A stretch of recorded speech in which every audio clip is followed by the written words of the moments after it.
G'day out there, Clive. I think we can do better than I Spy. Let's see what we got. Is that coming out there? I can't see. Oh dear, I can't see. It's a bit scary. It must be there somewhere. Hang on. Oh yeah, good.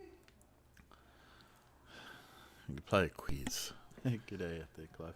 Ooh, I think we can do better. I can hear myself. That's even scarier. Where's the chat? Oh, there we are. Okay. Let's see. Let's go featured quizzes. Sci-fi quiz. General knowledge quiz. Let's do a science and nature quiz.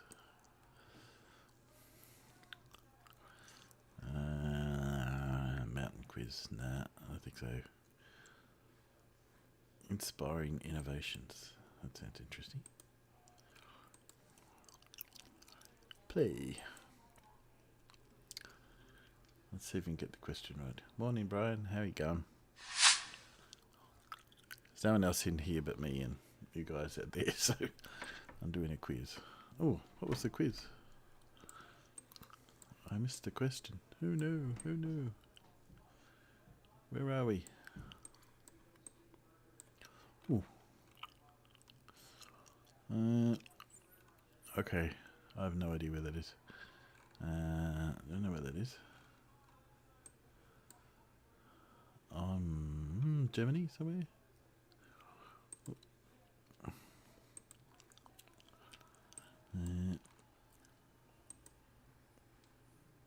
I don't know. I missed one question. Oh, one far off. Quiz time. Okay. Where in Berlin? Which beverage was created in this country? Okay. We got root beer, Fanta, Snapple, or Dr. Pepper. Oh. What do we reckon? Root beer? Germany. Hey, George. G'day, very, very good. Oh, no. No points, Fanta. That was my pick.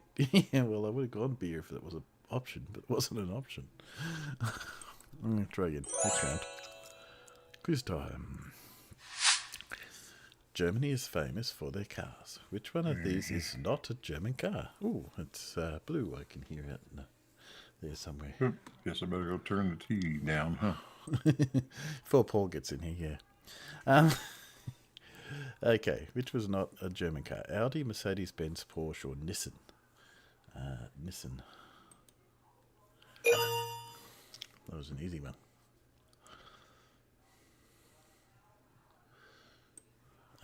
I'm over in Zoom, Blue. If you want to jump in. So, next round. Fanta was created in Germany. Yes, we had that because I got it wrong earlier. This was Germany. Next round. Okay, pinpoint the location. Oh, what? What?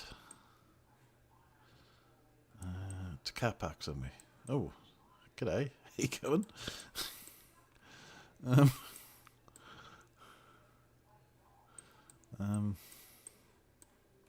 I can't go anywhere. How am I meant to know where that is? What? Hey, farmers, how you going? Hey, Oh, Paul. is it another one of these? Try and guess where this is. Yeah, I'm playing the quiz, but while I was waiting, and yeah, g'day. It's like I can't move, and I've got to guess where I am. So, well, I'm guessing somewhere in the States. Okay, let's go there. Oh well, I got the right country.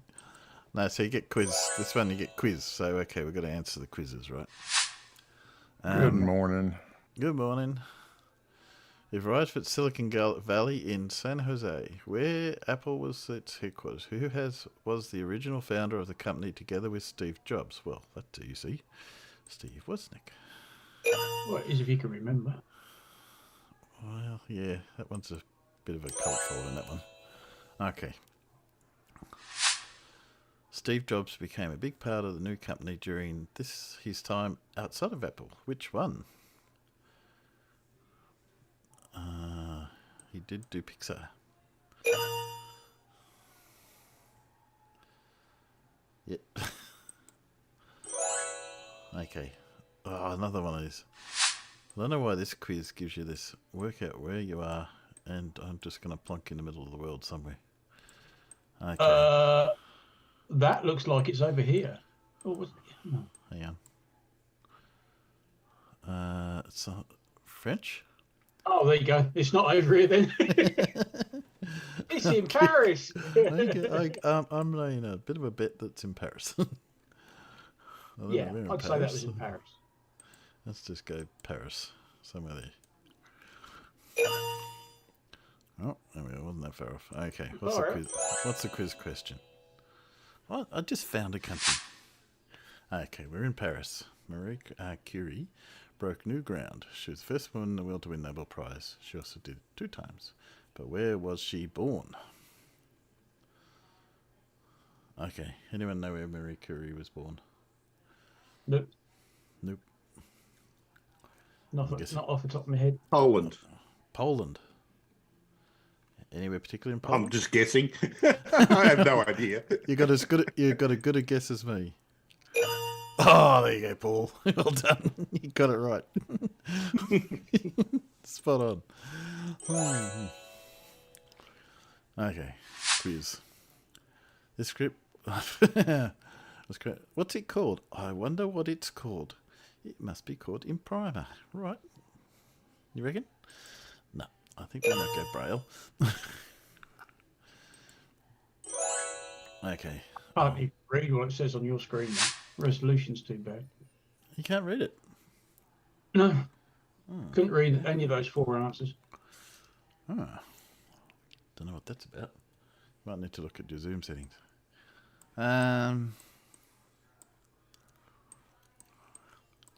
Let me check my video settings. Am I blown up? Am I pinned? Yep.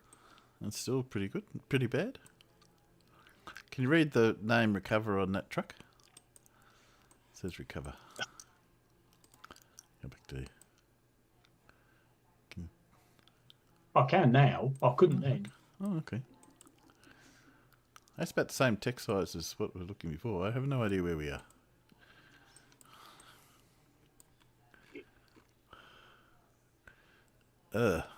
What language is that? Scandinavian?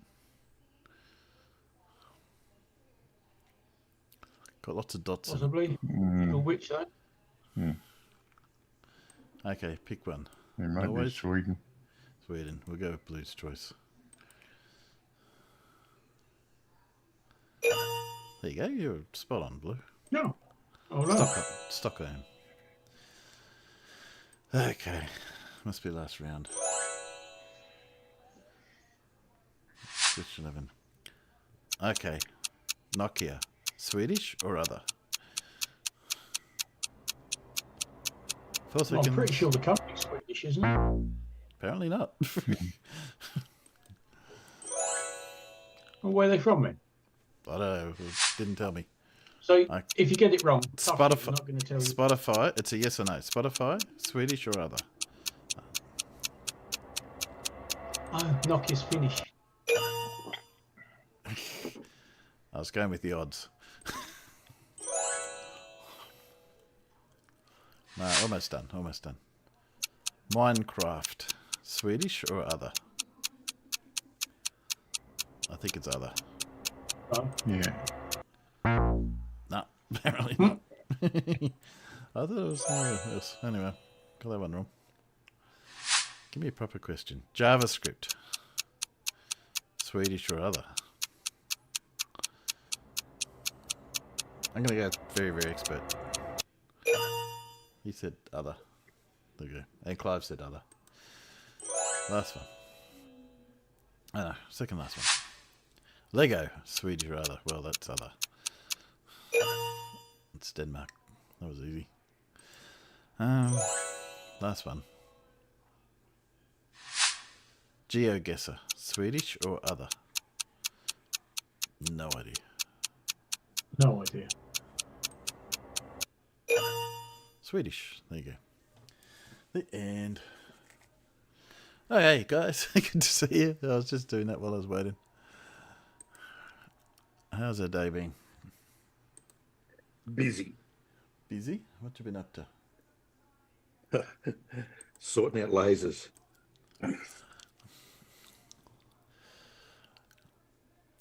Getting them to work or just ordering or issues? Tuning them. Okay. And you Well, had some... this will be my last Wednesday for quite a while. All right. Yeah. My job was supposed to start July the 3rd. Then she emailed me on Monday confirming, this is how much you're going to pay you when you're going to start on. By the way, could you possibly start any earlier? So I phoned her back and said, what about next week? Yeah, great. Because we need you in as soon as. All right, we've got some problems. So I'll see you in the office Monday morning. Right, fine. I thought, oh shit, that's scuppered all my pants. So I drove back to my old company's office in Ascot yesterday to hand them back their laptop. Then when I got home, she emailed me again. Actually, change of plan. Can you go to Nottingham on Monday? Yeah, all right, whatever. And then my director, who I saw yesterday, phoned me up this morning after I faffed about sort of getting bloods done, taking car to the garage, blah, blah, blah. He phones me up. He says, I'm missing you already. One of their other bods, there's a woman who's doing BREEAM assessments. She's leaving the company on Friday, but I don't think she's coming back to the office. She lives up the road in Northampton. Could I go and pick up her laptop?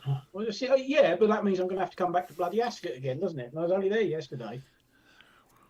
I don't know what's going on, but I start the new job next week, so I won't be here on Wednesdays. Oh, there you go. Yeah, it's great, but it's like, we need to look at 2 academies in Nottingham and look at their boilers. Okay, I'll turn up and go, yep, they're boilers.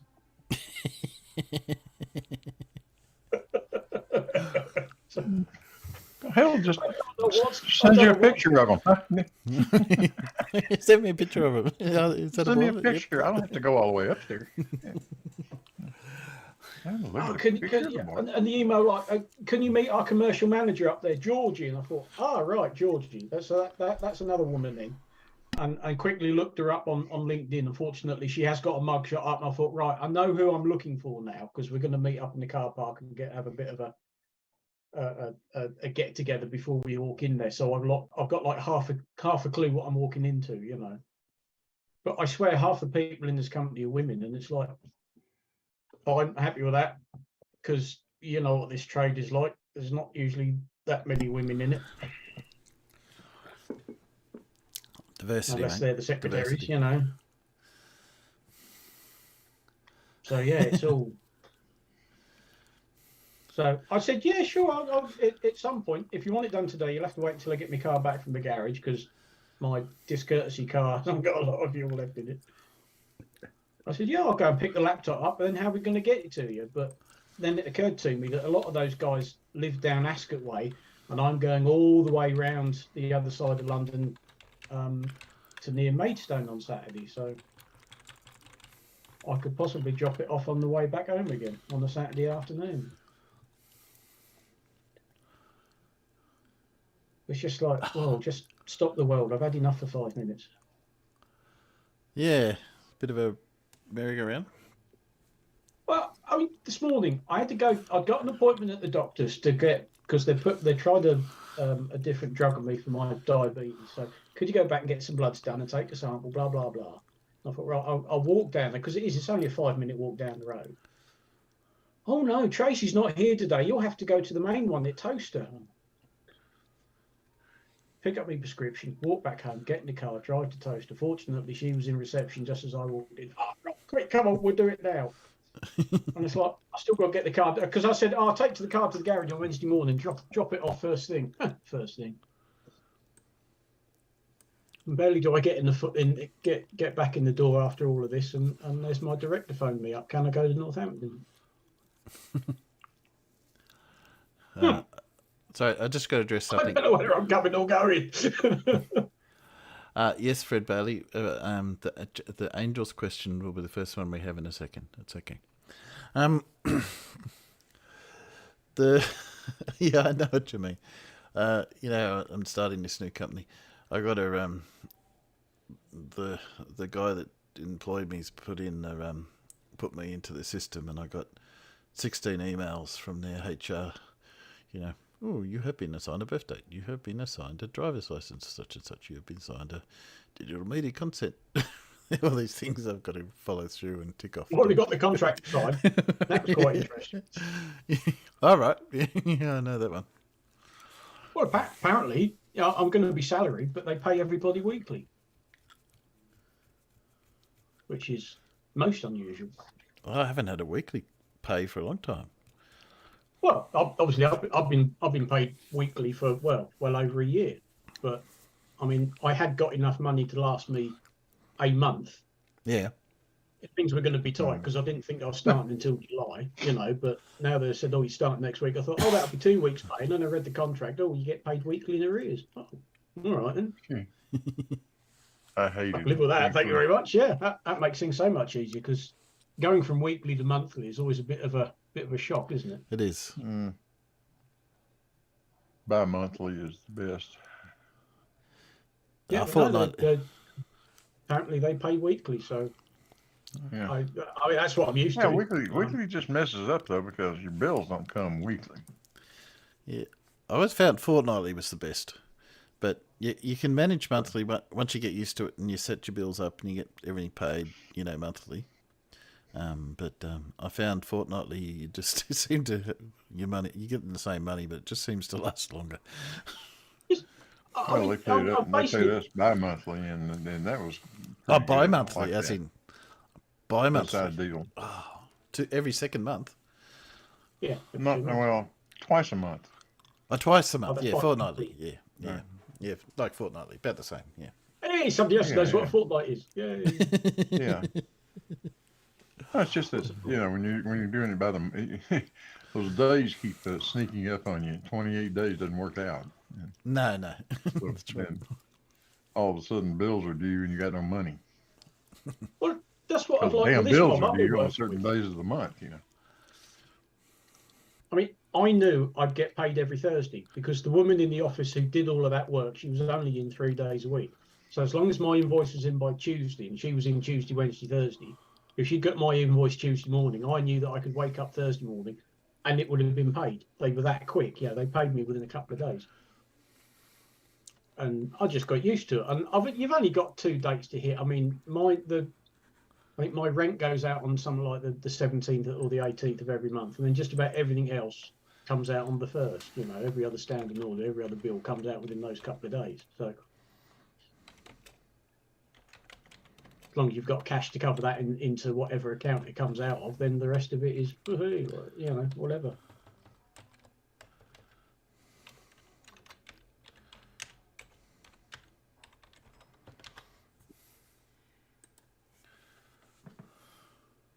Just putting a very important quiz up in the YouTube channel. Except I think I spelt it wrong. Of course you spelt it wrong. Of course. It goes without saying, doesn't it? I mean, we'd be upset if you didn't. That's obvious. You can tell who's been in Jim's server recently. You bloody question. Haven't been there for a while. Yeah. Haven't you? Yeah. No, I've been too busy. Yeah, I've got to admit, I haven't seen you there for a while, but it's okay. You haven't missed a lot.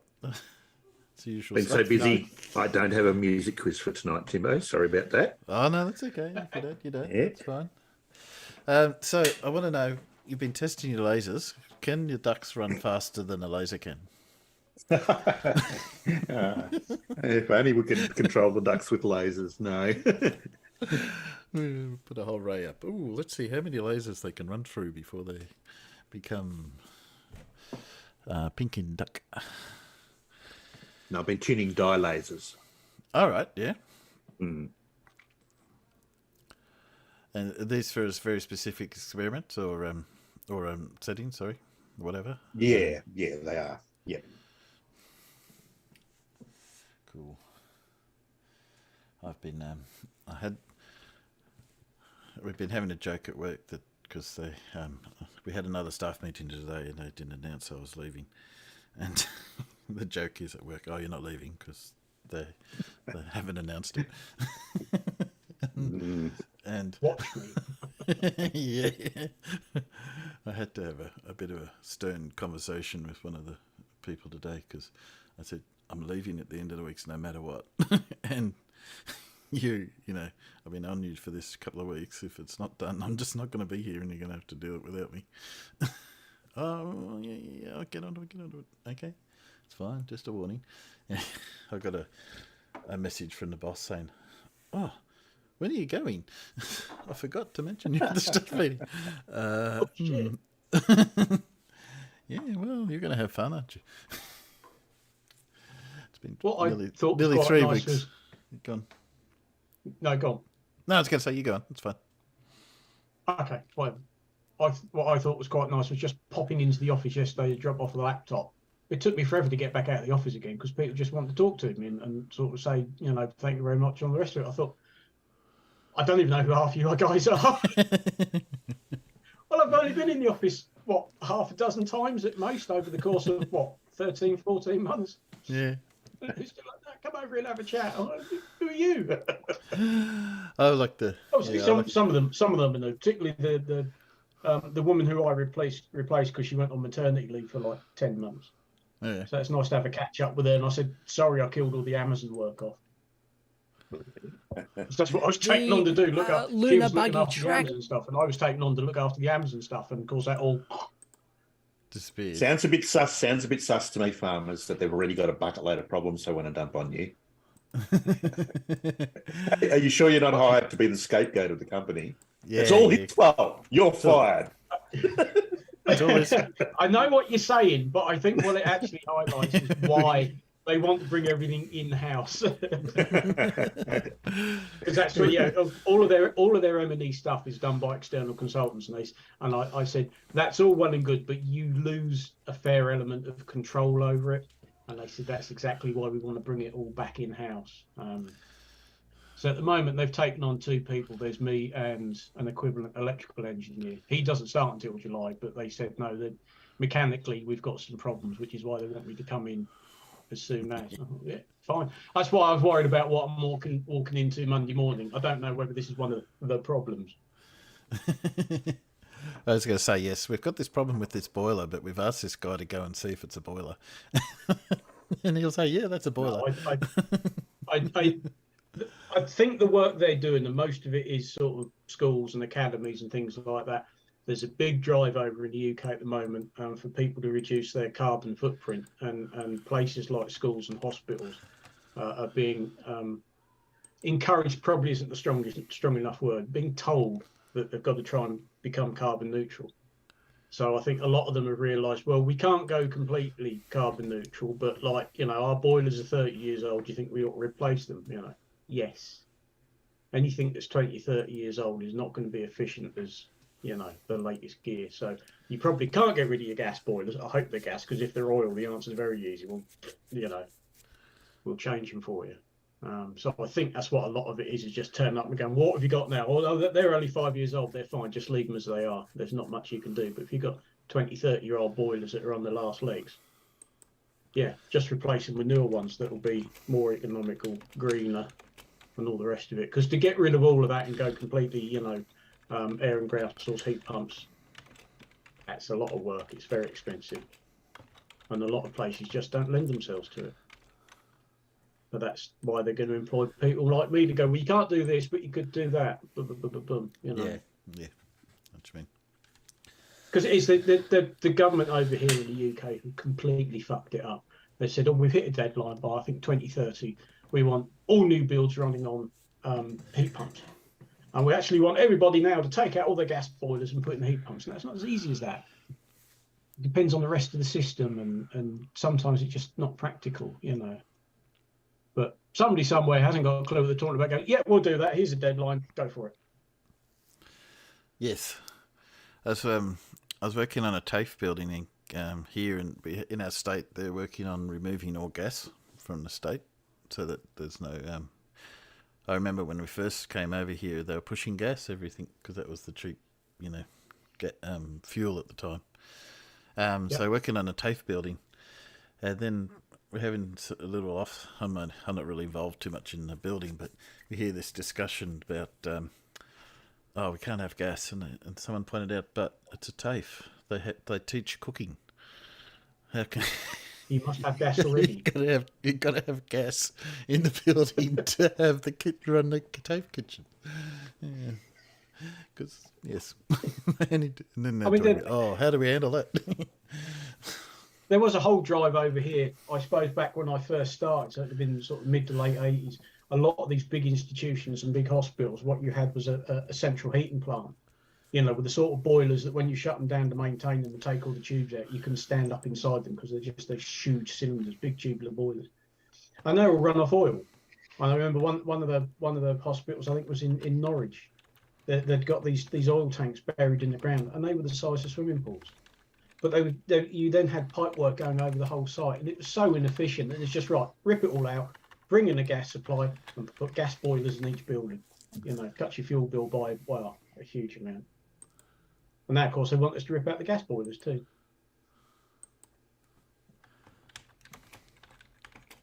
Yes.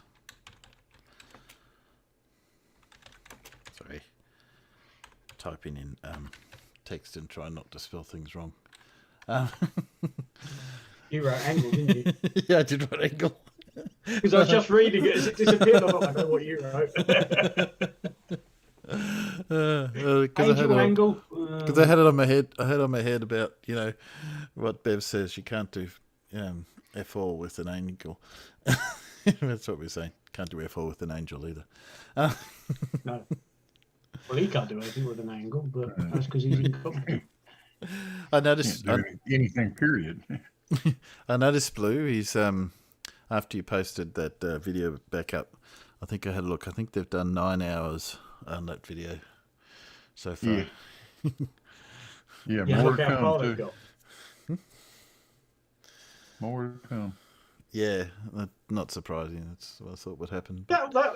He'll drag it out all week. Might even make yeah. it into next week. The way he's going. Yeah. But that's what we knew would happen, so it's just the way it is. I haven't bothered. I did have a look at it, and I thought, no, we don't want to cover this. It's just the usual dribble. I dropped in very briefly to listen to a bit of his stream yesterday, my last night. Rumpus was allowed in. Blue said he never let him in again. Has Rumpus got some sort of power over all the others? Is he higher up in the council? And I'm thinking, what are you on about? What? We all sit on some council, and Rumpus is a higher rank than all the rest of us. What the fuck are you on about? It's a fucking La La Land. QSC Montreal. And I just went, I'm not listening to that. I'll carry on watching telly, thank you. Yeah, it was just, I mean, the starting subject, they were poor enough, but yeah. So I didn't bother doing it. I did thought we could start off with something a little bit more intellectual than Flurf for a change. PhD Turney put up something. I hadn't watched one of his videos, so I thought it's only 11 minutes, so we could do that on. Let's do it so that everyone can see. There we go. I don't know if any of you guys have seen this one yet. I have seen this one, and I've got to say, I don't want to spoil it for those who haven't, but it goes all the way through this, and then the very ending is just perfect. Okay, so there we go. It made me chuckle. Okay, so I'll put this on. Let's see. Episode 1 of my new series, Lies That Flurfs Tell. In this episode, we're going to consider the golden oldie, gravity is just a theory, /fantasy /pseudoscience. In other words, that the Einsteinian and Newtonian theories of gravity are in no way real. The most obvious point at which to start this discussion would seem to be, have there been any scientific investigations of the theory of gravity by actual scientists. You know, people who actually understand how to construct an experiment. Classically, the fact that mass attracts mass was demonstrated in the Cavendish experiment. Flat earthers, of course, reject this result out of hand, but this rejection is based largely on their technical incompetence and theoretical ignorance. They have no idea how to identify, account for, and minimize the effect of confounding variables. And they assume that everyone else in the history of humanity is equally inept. They persist in this belief in universal incompetence, despite the fact that Blue Marble science spectacularly reconstructed Cavendish's original apparatus and used it to recreate the experiment. If you're interested in this, I thoroughly recommend checking out Blue's channel. I've put links in the description. The influence of mass distribution on the acceleration of nearby objects was further demonstrated by the Schehelian experiment. The accuracy and character of Newtonian and Einsteinian gravity has been investigated many times experimentally, over a wide range of length scales and in a variety of experimental setups. The suggestion that there is no experimental validation of Newton's or Einstein's results is simply false. But flat earthers are doubtless looking for real-world applications. Fortunately, we are easily able to oblige them. In the early 20th century, a Hungarian geophysicist by the name of Baron Lorand Jotvos developed an observational instrument called the torsion balance, which could be used to measure the direction and magnitude of the gravitational gradient. He quickly realized that this instrument could be of great practical benefit in exploring for subsurface mineral deposits. Field testing of this application began in 1913 and commercial application began in 1918. In 1924, gravity gradient observations were used to locate the Nash Dome oil field in Texas. This is a practical, macroscopic, real-world example in which an entirely mechanical instrument uses gravitational effects to locate subsurface mineral deposits, something that simply cannot be done using the buoyancy density argument. Here's a close-up of the gravity gradient map used to identify the salt dome under which the oil field was found. The contours represent lines of equal gravity gradient magnitude. That magnitude is measured in Jotvos units. 1 Jotvos unit is 10 to the minus 9 meters per second squared per meter, or 10 to the minus 9 per second squared. So for more than 100 years now, we have been successfully, reliably and repeatedly using gravity observations to find subsurface mineral deposits. Because of the accuracy and utility of gravimetric observations, mining companies spend significant amounts of money on having these performed. In the example shown here, the negative gravity anomaly indicates a deposit that has a significantly lower mass than the surrounding bedrock, perhaps natural gas or oil. A relevant question at this point might be, how do you measure gravity? Well, I'm so glad you asked. The techniques available to us for measuring gravity have greatly advanced since the days of Jotvos.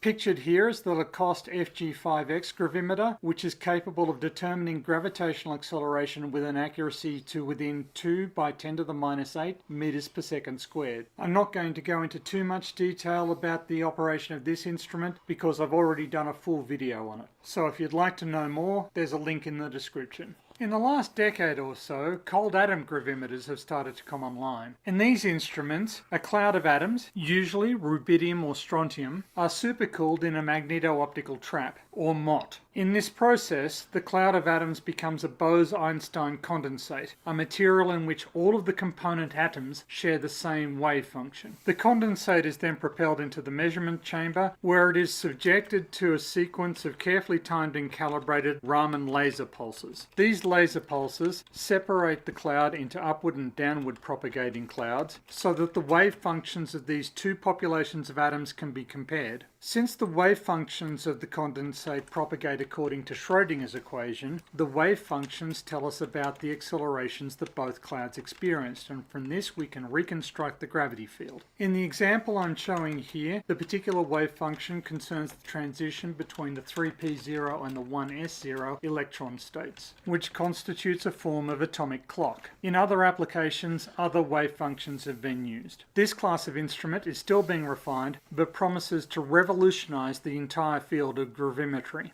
Another relatively new instrument that has become available for observing gravity is the superconducting gravimeter. In this class of instrument, a niobium proof mass is supported by an electromagnetic field. This electromagnetic field is created and sustained by several rings of superconducting material. Any acceleration applied to the sphere will excite a compensating current in the superconducting coils, keeping the sphere in place. Recording these currents allows us to measure the strength of gravity through time. Currently, maintaining the superconducting coils required that the unit is refrigerated to less than 10 Kelvin. This requirement means that these units are not very portable, but they are extremely precise. Whatever instruments have been used in the gravity survey, once you have located a deposit, you can determine its depth using borehole gravimeters. These instruments provide yet another practical application of gravimetry. Throughout the past 2 decades, satellite gravimetric missions have become available. Here I have listed 2 examples, GOCHE, which used gravity gradient observations to map the static gravity field, and GRACE, which uses intersatellite range measurements. The latter is sufficiently sensitive that it can map changes in Earth's temporal gravity field and mass redistribution on Earth's surface. The methodologies involved in satellite gravimetry are sufficiently complicated that I'm not going to discuss them in detail here. Instead, let's consider a second practical application of gravity measurements, submarine warfare. Returning to our historical discussion, starting in 1923, a Dutch geophysicist by the name of Felix Vening Menes undertook a series of voyages by submarine in which he took gravity observations. These observations greatly enhanced our understanding of ocean floor topography. This relationship would be revisited about 60 years later, but in a very different context. Pretty much everyone is aware that submarines can use active sonar to detect nearby obstructions or targets. And everyone pretty much understands how this works. The submarine sends out a sound wave and then examines the echoes of that sound wave off whatever it hit. But there are a number of problems with this technique. First of all, there are a number of geometries in which the return signal may be weak, diffuse, or very complicated to analyze. More seriously, constantly sending out sonar pings will announce your presence to every hostile ship, submarine and hydrophone in the area.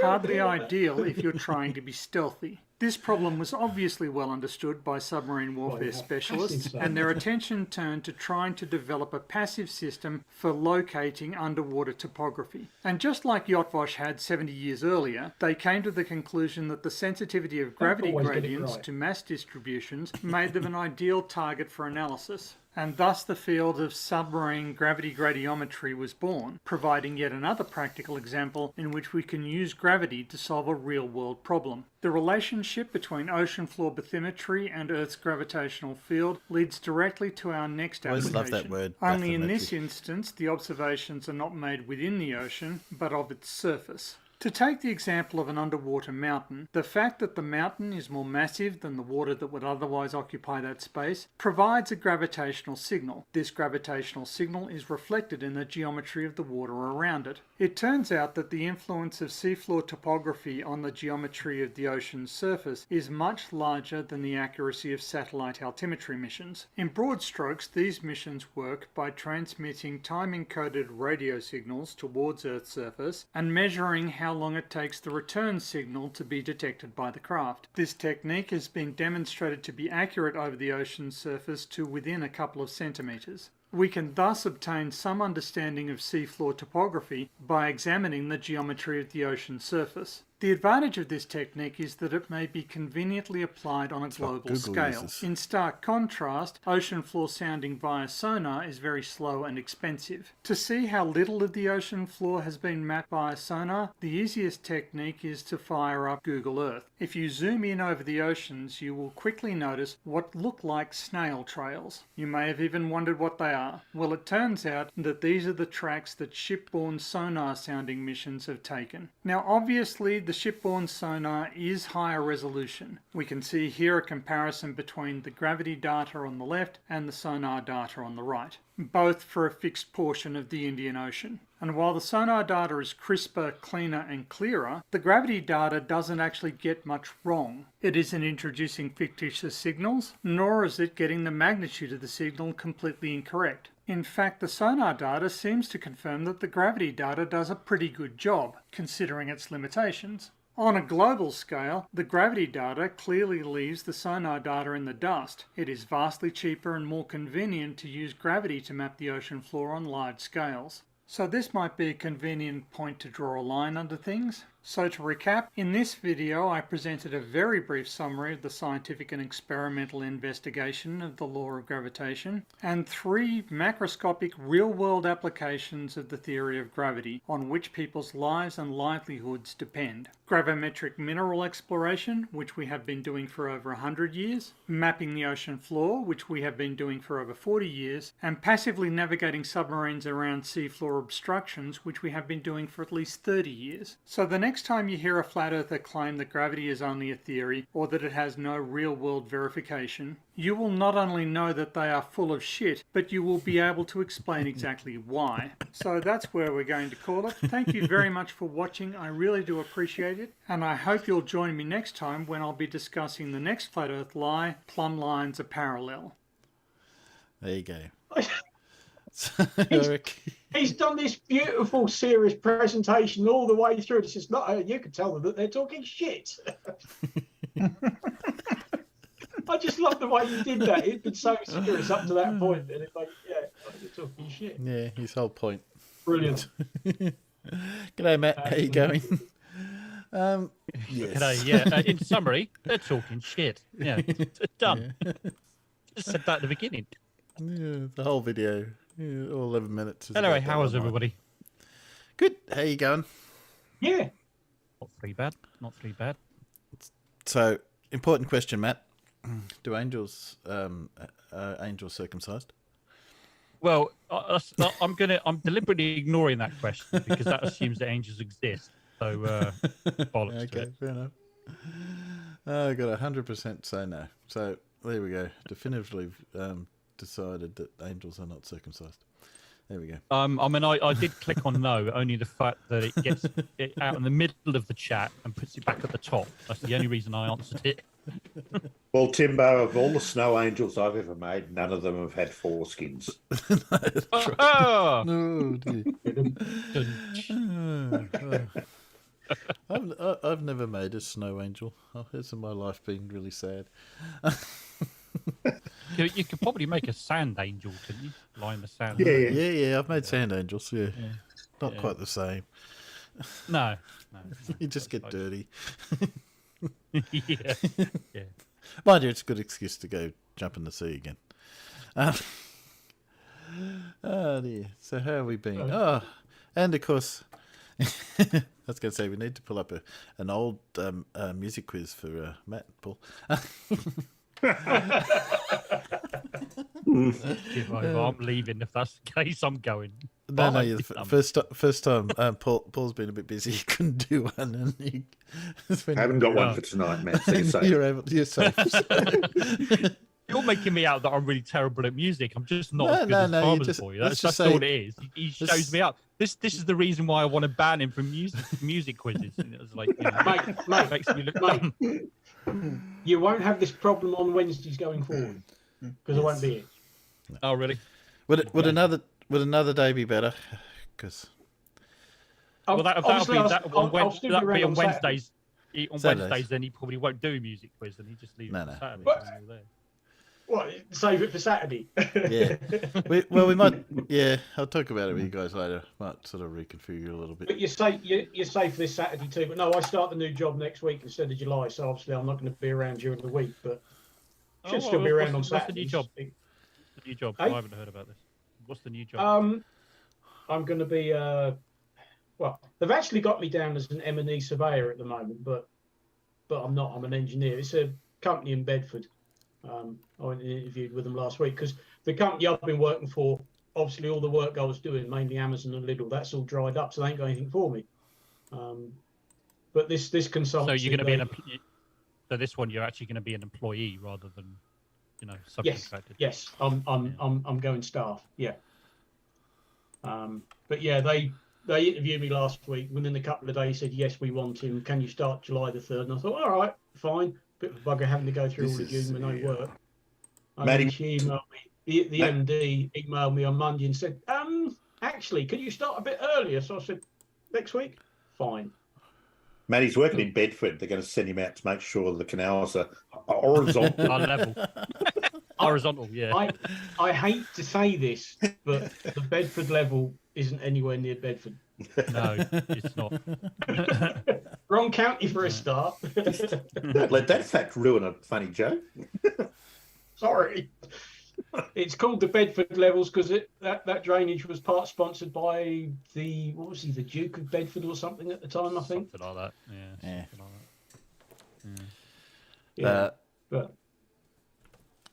Just some housekeeping. I need to point out that Paul doesn't have any letters on his name because Clive has already got it.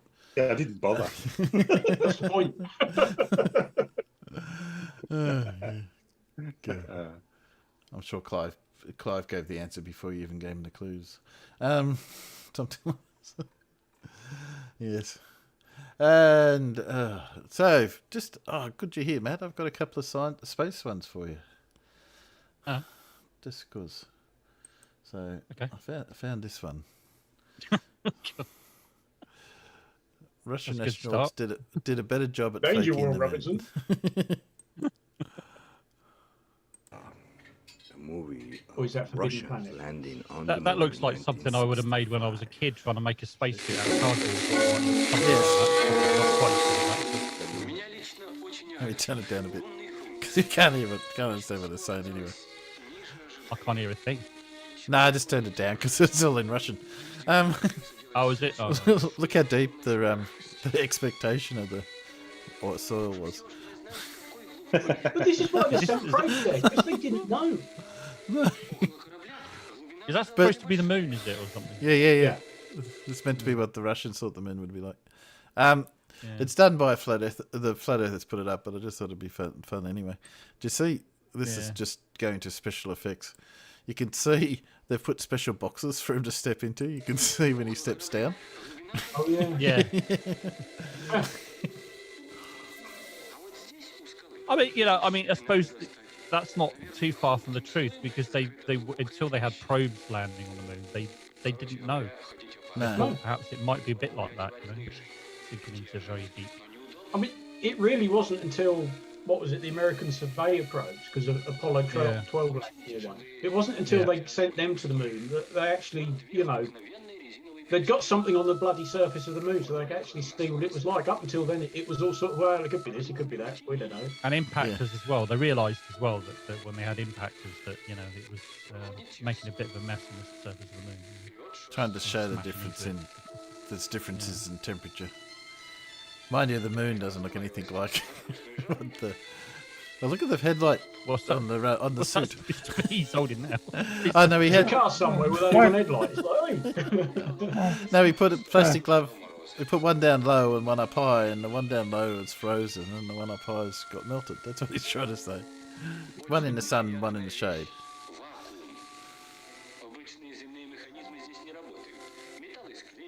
I mean, that basically looks like a diving suit, doesn't it? It does, doesn't it? Yeah.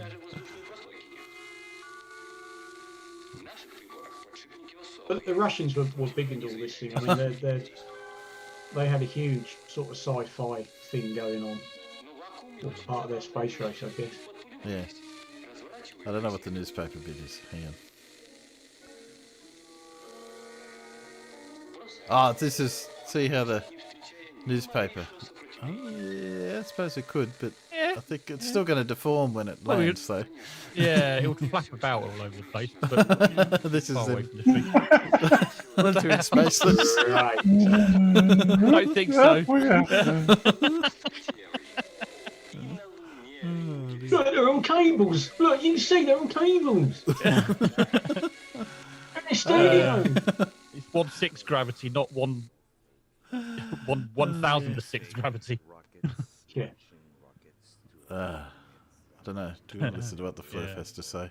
Those such That's planets. quite funny. So if you're ever going to hop yourself into a rocket, Soviets, no moon. expect yourself to go nowhere.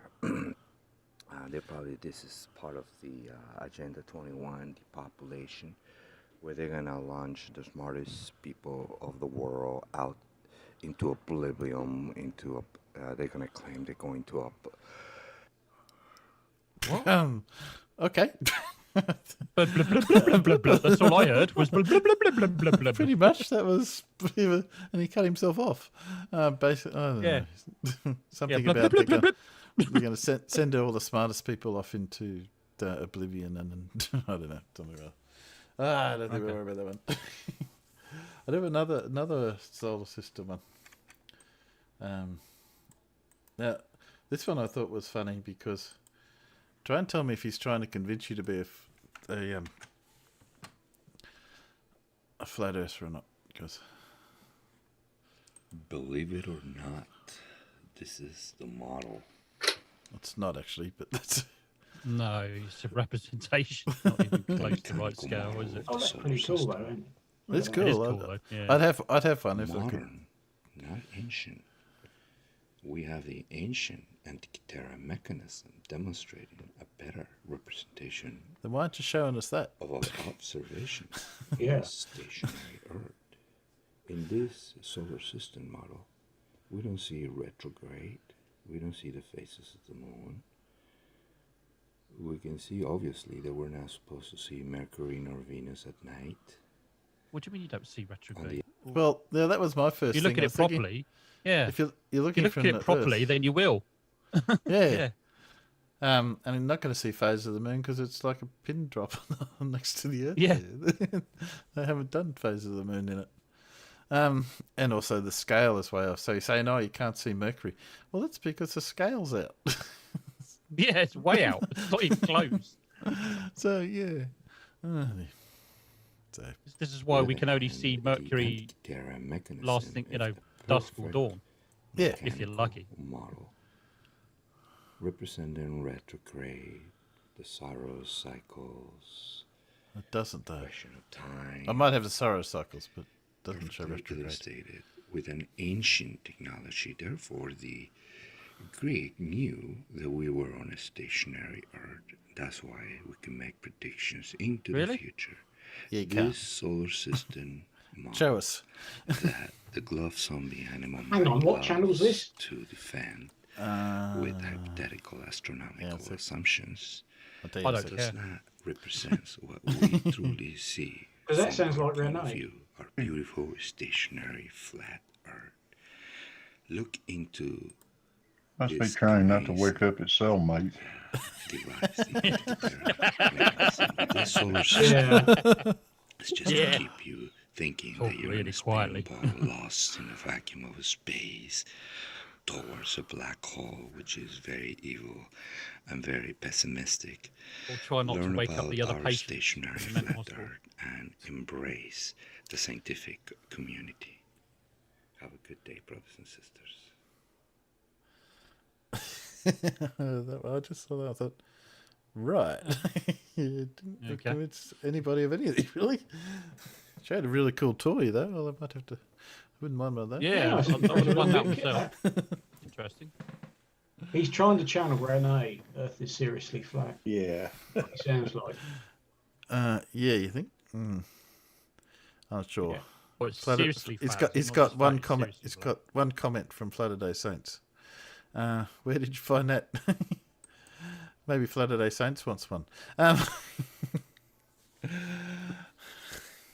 That's it. So yes, it said 70 views in 2 years. I don't know why he popped. Doing well then. He must have popped it up again because it came up in the in the feed. Yes, let's just say he's not the top end of the stuff. Well, do you want to do some Lindsay Bingo? That is Renee. Is Renee, is it? Well, he's got a very short video now that's only 34 seconds long. Griffith Park Observatory takeover, and he stood on the left. And in the description, it says public globortion event. That's Renee. That's definitely Renee, yeah. Yeah, he did the science one too, the Russian one too, which of course had nothing in it. Been there for a while, but yeah, I just thought it was So fun. is Yeah, Renee? Is know Renee one why- of these people that hangs around gems? Is it? I don't know. No, you know Renee. Earth is seriously flat. Oh, hello, my brothers and my sisters. Welcome to your wonderful globortion. And he did several videos. He Oh, was this is haranguing a guy who was on a cherry picker, at the top of one of these forging. Oh, pipes. him. Yeah, Him, now you mentioned that. Oh, Renee's him. his Oh, name, him. and his accent keeps slipping. Yeah, yeah. I That's think right. this is remember one of his backup channels, but that's. God, I just heard that voice and thought that's Earth is seriously flat.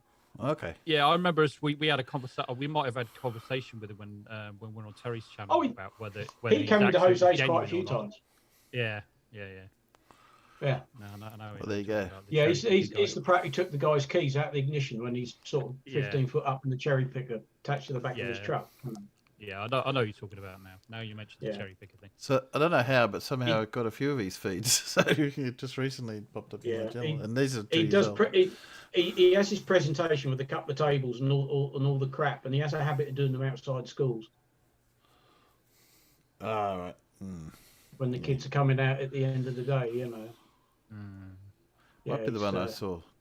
I've seen this banner before, so yeah, I might be him. What? The guy on the left is Renee in that particular one. Clive Wells is pointing out Renee also encourages people to drink industrial bleach. Yes. Okay. It's that guy. That's a bit scary. Oh well, yeah. So getting away from Renee, do we want to do a Lindsay? You want a cup of tea, or an excuse to get a cup of tea? Oh, speaking of tea, somebody's just brought me tea. Thank you, Dale. Thank you. just in the nick of time. Just didn't have to make it. Thank you, Dale. It's a short one. Okay, hang on a sec. We got to put out the Lindsay Bingo first. Well, Lindsay done a short. Oh, we did the Lindsay Bingo. Yeah. Oh, that is a short one. It's only 10 minutes. So. Couldn't quite see what it said, but hang on, I'll come back to it in a sec. So this is I'm just doing it this way because you get the proper link out in the peanuts, and I'll post that in here. Save you guys going out there. There you go. I won't give you my link. That's no fun. What have I got? We always get black hole, but everyone gets that. Super massive black hole. I've got Okay, have I got any repeats? Shouldn't do, but I got dual system twice. I must have it written down twice. Hang on. Why am I getting dual system twice? I must have it written in here twice. Hang on, let me check. I can't see any spelling mistakes. This ain't right. Nah, it's the wrong one. It's got no spelling mistakes. Yeah. Well, I leave the celestial. So celestial gap. Oh, mine has farmers. It's still got dielectric in it still. Yeah, I've got celestial gap. Yeah, I didn't spot that. And I've got a dual system instead of a dual system. Yeah. That's no, I've got a dual system. So I've got 2. So you got to get. Hang on, let me post this back into here so you can see. When is Lindsay ever going to say dual system? Come on. Yeah. So I've got dual. I've got them both. I've got dual and dual. And duality. And duality. There you go. Sorry, I was away from the microphone just then. Where's the link for the bingo? I posted in the both chats. In the peanuts chat. In Both chats. And this chat too. Yep. And Zoom chat as well. So this one is on 24-hour daylight explained. I've skipped a few Lindsays. I hope you don't mind. Hang on, let me go to Lindsay channels. So we were running through. I'm almost looking forward to halving my Lindsay intake. Yes, because we were going down to here, and we had all these videos here to catch up on the part, and I thought, oh no. And then I got to here, and he's talking about hidden secrets within the Bible, the truth about Lilith, and I thought, nah, I think we'll just skip to 24-hour day. I think. No, so not a bad idea. Biblical nonsense. So we got to get 5 in a row, have we? Is that the rule now? We're doing. You can get them in a row now. I've got enough words, even if they are misspelled. So is it 3 in a row or 5 in a row? It's got to be 5. 5 in a row. Yeah, probably 5. Yeah, I've got enough words Just now check, that checking. that we can do a 25 space one. So we got the right one. Sun. Okay. I mean, that's not really a common one just for Lindsay to say. Anybody can say that, isn't it? I mean, I've got sun. Yeah, I don't know. Yeah. We've had one the other day. We didn't get anything. He was just so dull and boring. So, because I've got ancient secrets, which comes up every now and then. So you got to have a few that are only occasional, like metaphysics. He hasn't said before. Yeah, just to make it interesting. Okay, let's see what he's got to say.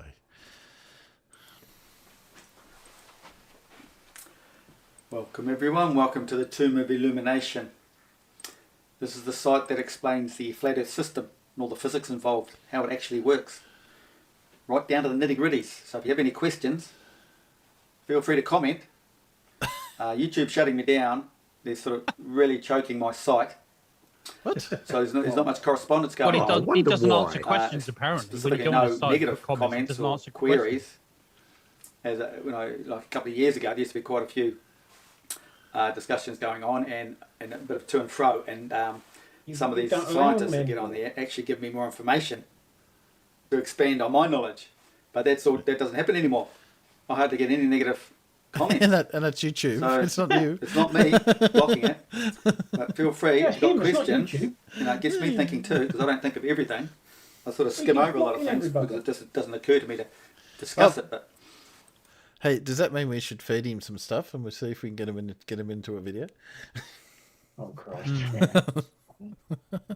Well, I mean, it says, please feel free to comment and ask questions, but you ask questions, and then he responds, I don't answer questions, Yeah, no. Yeah, and then blocks you. Okay.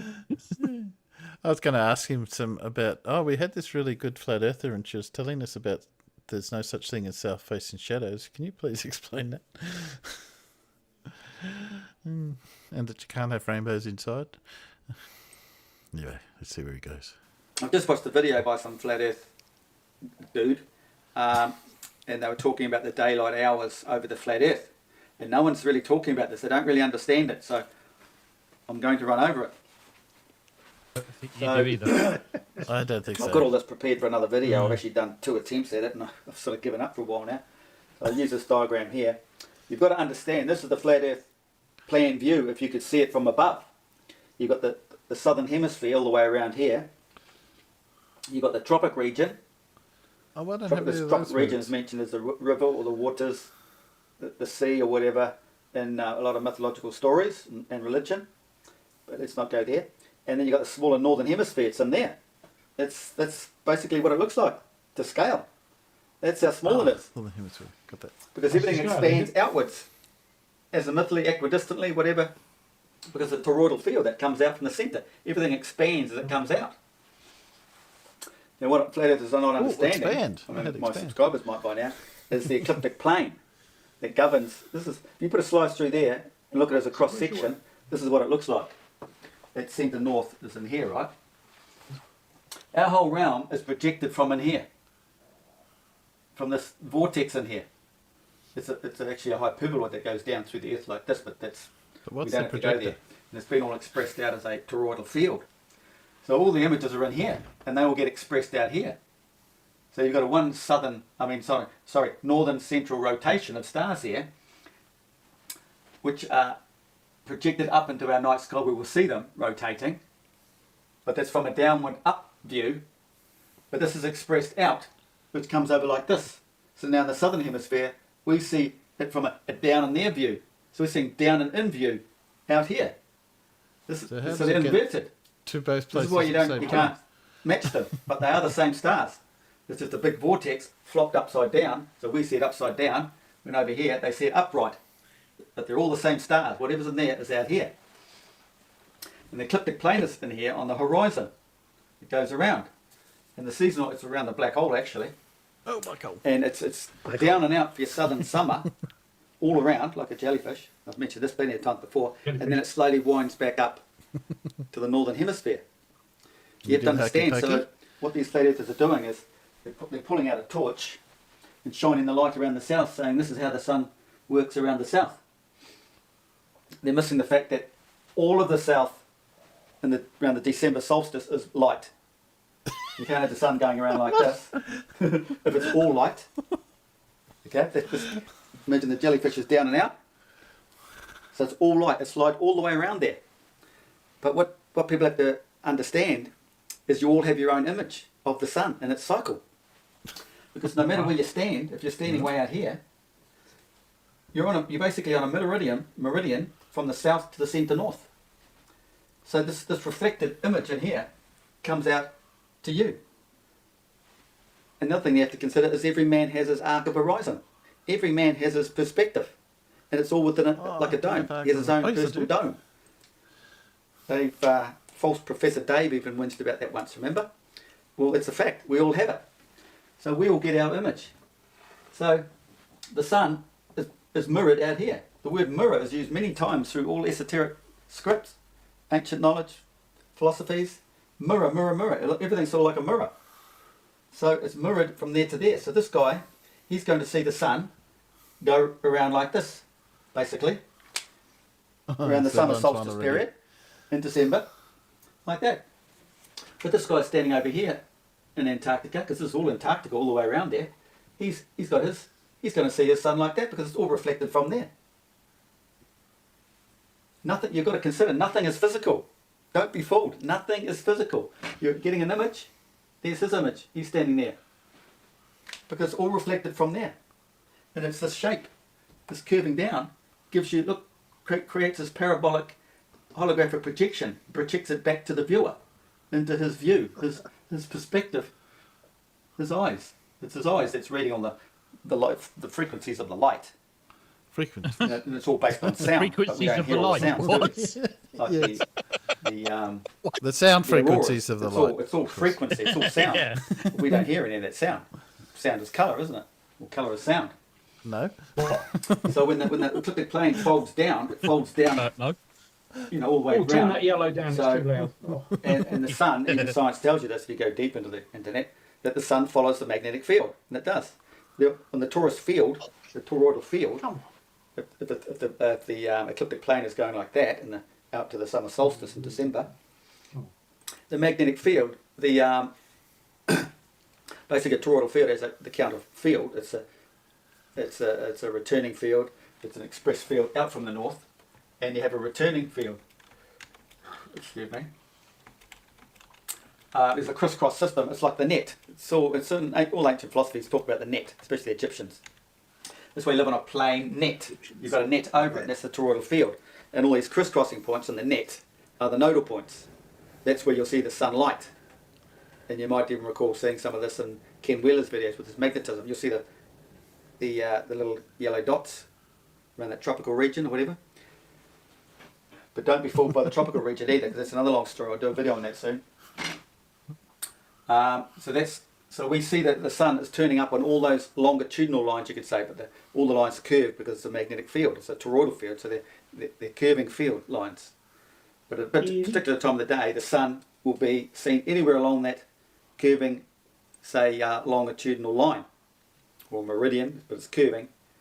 So no matter where you are on the Earth, you could be there and you'll see your image sun in your horizon, in your arc of horizon. This guy back here will see his, this guy will see his.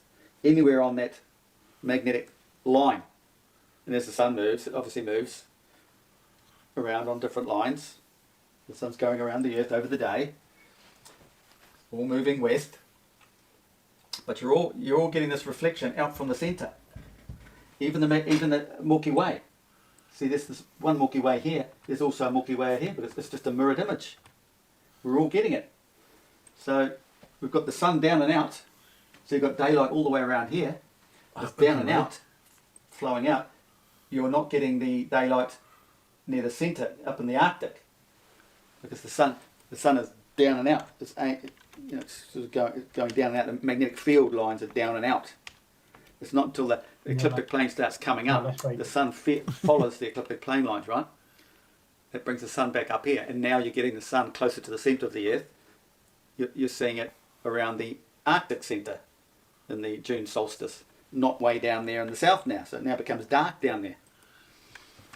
So in a lot of my videos I've been talking about you've got the sun, your sun and the Milky Way out here, but you've got to realise it's all reflected from in here. So if that starts lifting up, the ecliptic plane starts tilting back up, then this starts disappearing. You don't see it there anymore. Okay? It doesn't make any sense, Lindsay. Right out in the Arctic, the Antarctic, but as you move further north, Sometimes you I still get your sort image 'cause you've got sort your of follow horizon it. still, But and that's being mirrored haven't onto followed it. this one at all. But as you move this way, you're just losing more of it. It's going down on your horizon. So the arc of horizon works. Everything goes, It's really going complicated. down on your horizon as you move away, or comes back up as you get closer. It's like anything. You should move this way, it'll go down on your arc that way, or come back up on your arc. Doesn't mean the Earth is curving down. Earth doesn't curve down unless you're flipping insane like that. No, it's just your arc of horizon. Everything is perpendicular to the observer. Off his arc. It rises up and over your horizon and goes down. Out of your horizon. Goes down there, it's nighttime. Stays nighttime until it starts coming back up. Okay, it doesn't disappear, it's just gone out of your horizon. Still up and around here, just gone over and down on your horizon. What about shadows? How do shadows work? So that's how the ecliptic plane works, for your daylight all the way out and around the south. Daylight all the way around there. And every man will have his image of the sun. Sun, projected out, mirrored. This is the thing, this is a new thing okay. that people need to get their head around. Nothing is physical. We're in the physical realm, but that's only because we've got a chip in our head that tells us things are physical. They're not actually physical. Nothing is. So in the next video is I'm going to explain the difference between the equinox and the crossing of the sun's analemma, and how and why they're two different events. This week. Oh. So you think of the crossing of the Bingo! sun's I've got a analemma. diagonal. Why wouldn't that be the No, equinox? I don't. No, I I'll don't. explain all that. Oh. Come on, just give me state of inertia. Come on. I'm waiting I for need tropical gas. That's it, yeah. Thanks for watching. Cheers. Oh. Oh, Oh. I'm so close. I'll only tell got you what, three if out we the had to whole make a row of 3, I'd have done it 3 times. I've got a row of 4. But all I needed was state of inertia, and that would have gone right across the middle. Bastard. I literally got 3 out of all of them. That's it. Not even 3 in a row. It was just 3. 1, Zebulon 2, 3, 4, 5, 6. I've got 10. Zebulon reckons he has two rows of 5. Is that right, Zebulon? Oh dear. I was waiting for hidden knowledge or Egyptians. I was waiting for spiritual awakening, or tropical gap, or metaphysics. Yeah, I think tropical gap would have been good. I got to change torus field to toroidal field. I was being hard on myself. I didn't get that one. Yeah. I needed state of inertia, and I had a row of 5. But I've got 3s. I've got 3 rows of 3, and then the rest will just sort of scattered all over the bloody place, you know. Yeah, Silverwolf and Judy and a few others that came in while that was on. I can play it again for you, but I'd lose subscribers, so I might. No, As well as brain cells. As brain cells. Yeah, I don't have enough of those. Oh, dear. I would usually do something else now. What have we got? This was a bit of a backup. Let's see. I don't know if it's any good. Let's have a look. Are you a science student? That one. No.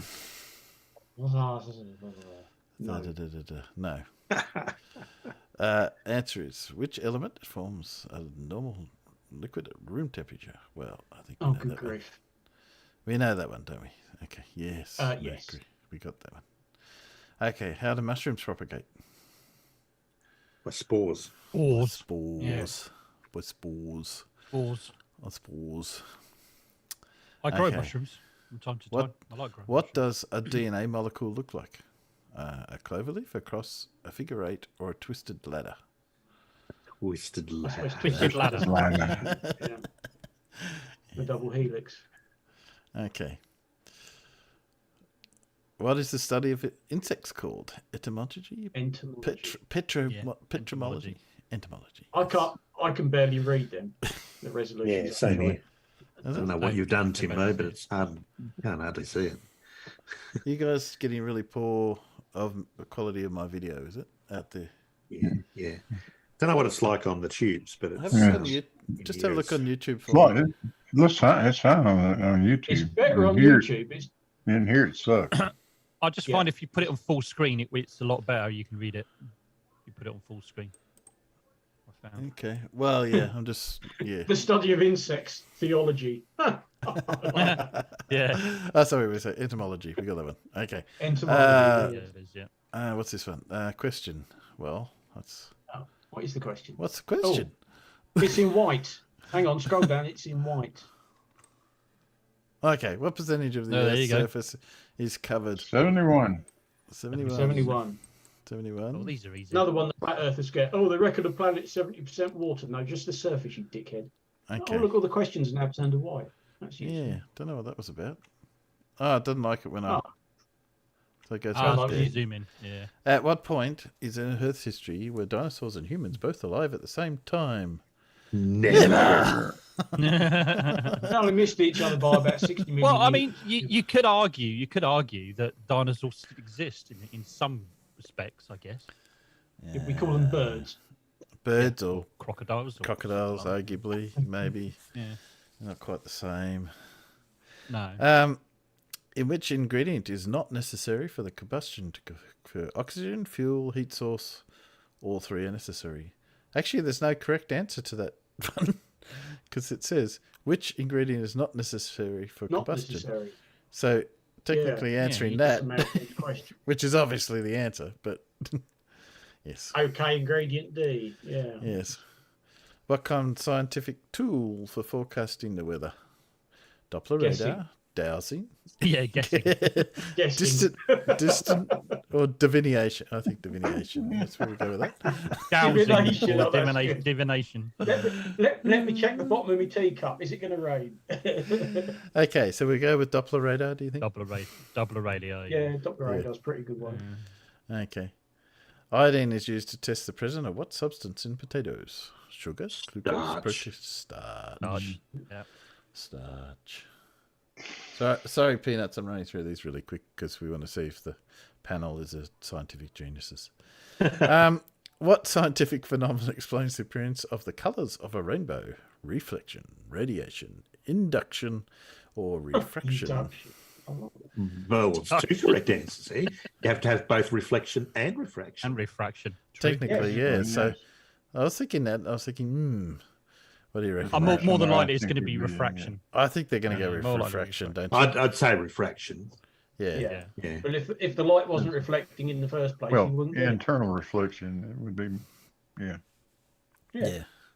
You also have to be you also have to be outside, of course, because you can't have rainbows inside.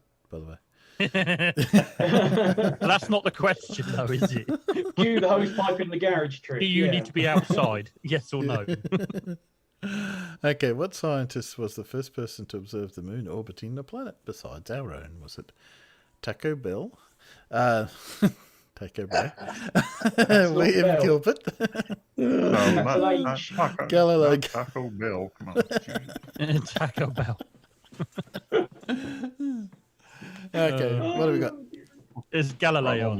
Galileo? I think Galileo. I think I think it's going to be Galileo. Out of that group, I think we're going to be Galileo, aren't we? Most likely, yeah. Yeah, there we go. Yeah. Okay. The display on a computer screen is calibrated on an RGB scale. Well, technically not, but okay. What does RGB stand for? Regular grain blank screen. What? It stands for Reddit Goes Bonkers. Ranging glass buffer. Red, green, blue. Yeah. Reading glaze. I would get this one wrong. So, how many ounces are there in a pound? 16. 16. Take your word for it. One I would get wrong. Which of the following happens to astronauts living in the International Space Station? They breathe more easily. They get taller. Their vision improves. They sleep longer each night. They get taller. I would say they get taller. I would have gone with B. What do you reckon, Matt? Maybe. Yeah, I think so. If you had to pick. Can't imagine the other three. Yeah. Yep, they get taller. No gravity. Funny that. Okay. Before, after. Okay, so all the continents were once connected. What is the name of the most recent supercontinent? Pangea. Pangea. Pangea, yeah. Okay, which of the following was not conceived by Leonardo da Vinci? Skateboard, tank, helicopter, parachute. I'm going to go with skateboard, I think. Yeah. Because I know you invented all the other buggers. Right. Okay. Why do dust mites commonly cause an allergic reaction? Because of the excrement is an allergen. The release of toxic substance. They burrow into your skin. They bite you. I'm pretty sure. Well, they don't bite you. They don't burrow into your skin. So it's either A or B. And I'm going to go with A. I would have gone with A because I'm pretty sure that's a I think it's that shit. Because technically, I would have thought that's almost the same answer, A and B, but I think A. Yeah, it is. Yeah. Okay, which ancient Greek used his bathtub to discover the principle? It must have been Euclid, surely. Clearly, that's one of his principles. It was a Euclid principle, wasn't it? Well, you know, when they talk about Euclid's elements, water. Yeah. Are we going to go with Archimedes, are we? We're going to go with Archimedes? Of course it's Archimedes. I think so. I hope so. Pretty sure. The Archimedes principle. Okay. What are the oldest fossils on Earth? Trilobites? Kilobites? Kilobites.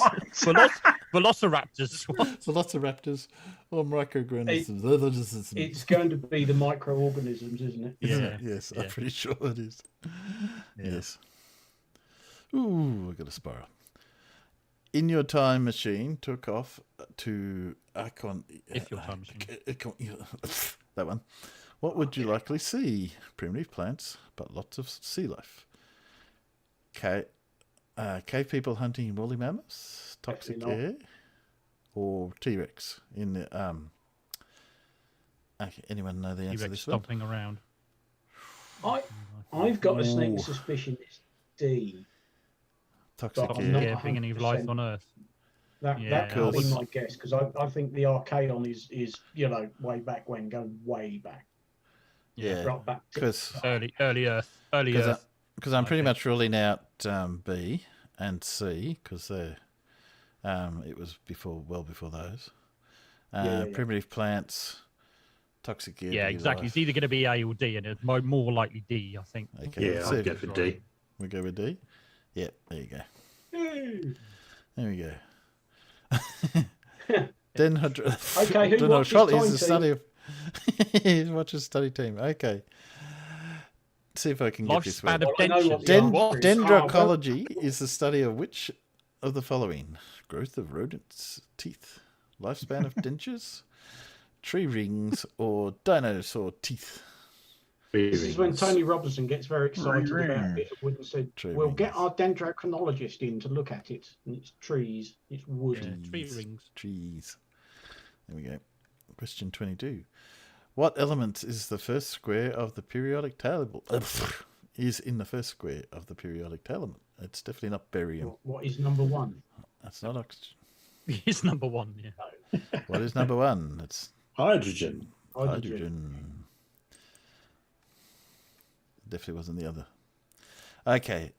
When a human drinks alcohol, what kind of alcohol is it? Is it ethyl alcohol, phenyl alcohol, isopropic alcohol, or methanol? Oh, methanol. Yeah, let's go with the methanol. Let's go with the methanol. Good old methanol. It's not. Blimey, the ethyl alcohol's bad enough. Why do astronauts sometimes put Velcro inside their helmets? To scratch their noses, clean their teeth, catch their nostril hairs, clear their visors. Okay, Matt, you got to answer this one. It's to scratch their noses. No, they have a straw for that. Yeah. Okay. What kind of drink? Well, they can do. Yeah, they can. They do use their straws sometimes. Particularly got. Well, that's what a U2 pilot told me. He says in the pressure suit, all you've got is a straw, and you have to use that for everything. Yeah. Okay. Okay. Right. All right. Okay. What kind of energy does an unlit match have? Kinetic, chemical, elastic, or thermal? Chemical would have been my choice. Yeah. Unlit. If it's unlit, yeah. If it's unlit, yes. The USA put the first man in space. The USA put the first man on the moon. What country put the first rocket into space? It was Germany. Deutschland über alles. Germany. V2. V2. A4. Which of these illnesses is not caused by a virus? Whooping cough, chickenpox, polio, or measles? There's a tricky one, or can be a tricky one. I'm pretty sure. I don't think measles is a virus, is it? Is measles a virus? Yeah, I think it's polio. Whooping cough. Whooping cough. Because those are almost the same, aren't they? So I would have picked that out of. Well, no, all the others aren't the same. Whooping cough was a bacterial infection. Yeah. That's why. Yeah. Yes, bacterial infection. Yeah, and not a virus. What I meant is, I thought the others were all viruses. Okay, wind speed. What would a sailor measure with a chronometer? Rainfall, of course. I've got Time is an illusion. Lunchtime double. Okay, what is a diatom? Diatom? I haven't got a clue. Don't know. Diatom. This one stumped me. I haven't answered it. I think it's the microscopic. So one-celled algae, a scientific instrument. I don't think it's a scientific instrument. I don't think it's an insect egg. So pretty sure it's not an insect egg. Yeah. So I was going with A. It's definitely not B or D. Definitely not B or D. So I think it's C. So we'll go C, and if it's wrong, we can all laugh at farmers. How's that? I'm gonna say A just to be different. Okay. Okay. Well, there you go. We can laugh at Matt now. Yeah, you laugh at me. It's all right. Which of the following planets has no moon? Saturn, Mars, Venus, or Jupiter? Venus. Okay, Matt. This is yours. Venus. Got it. Question 31. Which of these actions is not a reflex? Secretion of sweat, jogging, blinking eyes because of bright light eyes, flexion due to a prick of a needle. Jogging. Don't worry, jogging. I don't know. It was the other one. Which is not made up of crystals. Well, sugar is a crystal. Snow is a crystal. Feldspar is a crystal. It's got to be A. Must be glass. Must be glass. I would have thought glass. You reckon A, Matt? Camilla? Oh, glass is an amorphous solid. Yeah. Oh, okay. Not a crystal. Feldspar was definitely a crystal. Yeah. Yeah. What scientific discovers infrared rotation? Rotation. Infrared radiation. Infrared radiation. Slightly different. Faraday, Voltaire, Herschel, or Ohm? I don't think it was. I haven't got a clue. I don't know if it wasn't Herschel. Voltaire. I would have gone with Herschel because Faraday is in electricity. That's electricity. So I would have gone with Herschel. Herschel. And Paul, and because Paul said it, just double down on that. If you have a high level of phenomenon in your body, how might someone describe you? Drunk, jaundiced, redhead, or jittery?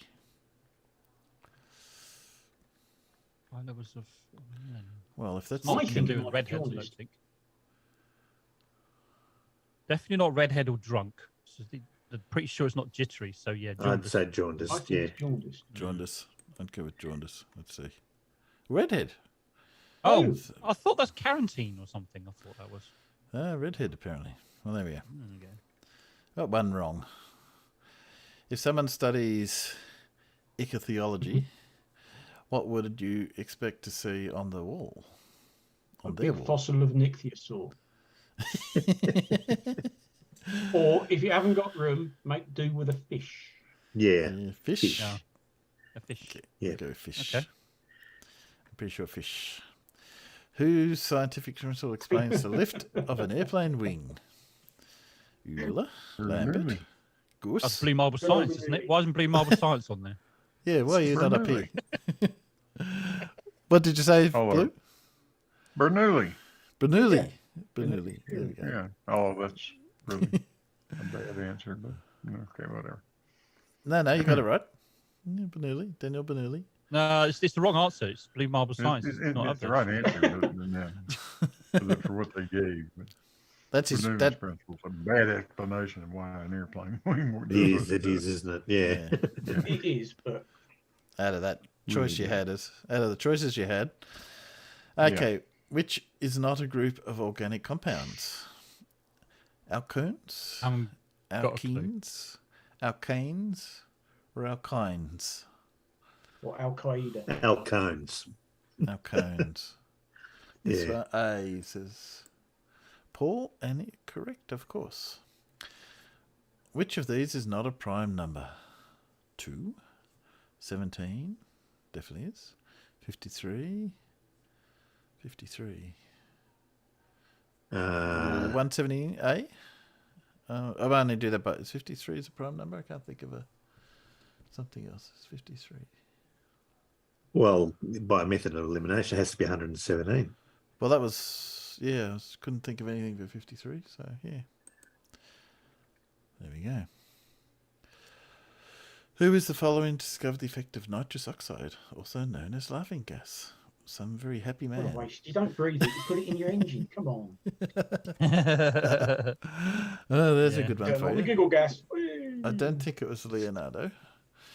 I have no idea. No, pretty who no, the- I don't even. I got to admit, I Could be don't any know. of the others, really. I don't know any of the others. Anyone got a guess? I don't know. But it's good stuff. Okay, Peanuts, this is your I chance think to it's shine. Davey. Didn't Come he on. invent diving suits? Davey, yeah. I don't think it's Davey. This doesn't sound right. I was going to go with Dalton. Yeah, why not? It's as good why a guess as any. Kind of rings some bells, Jim Dalton. but I don't Larry know. reckons- Doolin Dalton? Larry and Clive say D. Humphrey Humphrey Davey. Davey. Do we trust him? Well, it's probably because they Googled it, so they're probably right. Okay, well, Go with let's D. go. There we go. There you go. It There was you go. D. He was D. Which scientific principle was discovered by Antoine Lavoisier? Lavoisier. Antoine Lavoisier. Lavoisier. I wasn't far off. Antoine Lavoisier. Yeah. I didn't know this one, but I know Paul will. Ideal Surely. gas law, the law Oh, of no, universal what's that? gravity. Paul doesn't, Clive will.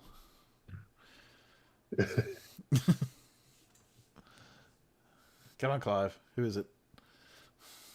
Antoine Lavoisier.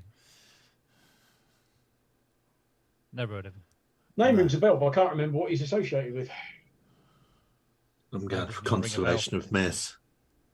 Conservation of mass, which would be B. I'm just waiting for Clive to give an answer, so if he's wrong, we can laugh at him. But if he's No. right... Oh, Clive says C. So let's go with B, and then he can laugh at us. Laugh at me, yeah. Yeah. There you go. You can laugh at Clive. Yeah, it was the conservation of mass. And and we're not really laughing at you, Clive. Don't worry. First personal computer was sold in 1982. What year was the first freely programmable computer built? Ooh, freely programmable. That's a very broad question. I think I'm going to go with 1951. 51. No, 1968. Sorry. I was going to go 68, 68, sorry, I think. Yeah, Because 68. Sorry. Yeah, that's what I meant. freely, because the one in the war was probably the one that was closest, and that's During the war. 44. So that rules out A and B. Don't forget that the Enigma was being broken by stuff that the bomber that the Poles came up with and handed to us as they were getting invaded. So 1938 could possibly include that. It could, but it's just programmable. So Yeah, freely programmable, computer. as And it's opposed the to first personal hardwired. computer as well. Yeah, hardwired. So I'm going to go 68, but see, Yeah, I'll go with Colossus. 68. Clive reckons it's Colossus. Ooh. 68 then. It's a coin toss. I'm going to go 68 and we'll be wrong. It is 38. Z1. No, 38. Oh, There we way, go. way out. 4 years. I think that's the one you're talking about, isn't it? Oh, no, found in Berlin. That isn't, but they, you know, the sort of things that we're used to seeing in dodgy Second World War films, these were being pioneered in the 30s. Well, there you go. The Poles gave us a huge head start. I didn't mind that quiz. So how do we do? Are we geniuses? Well, doesn't say. Of course we are. Of course we are. Of course We only got 2 wrong. I think that's pretty good. I don't feel like it. Doesn't it give you an overall score then? Nah, I thought it did, but nah. Maybe if I signed in and looked up. But anyway. Right, I mean, obviously. So we got 2 out of what? 40. 2 wrong out of 38. Was it 40 questions? Get down the bottom. Keep going. It's quicker if I do this. 41 questions. Oh, That's 2 wrong out of 41. I think that's okay. Personal is the key word. Yes, I think so. Right, I'm going to bow out, but Okay. you'll probably still be going when I come back. I need to go and pick my car up. Okay, no problem. All right. So we'll see if you're still running when I get back. Shouldn't take long. No, you're right. I'm sure we will. It's only 10, Okay. 25. Yeah, see you in a We're bit. going for another while. Okay, see you, man. Ooh, after that little bit of interlude, what have I got? Anything? I've got Brian. Do you wanna? What's Brian doing? I can't remember what Brian was doing. Ah, yes, of course. Brian's shown his expertise on time zones.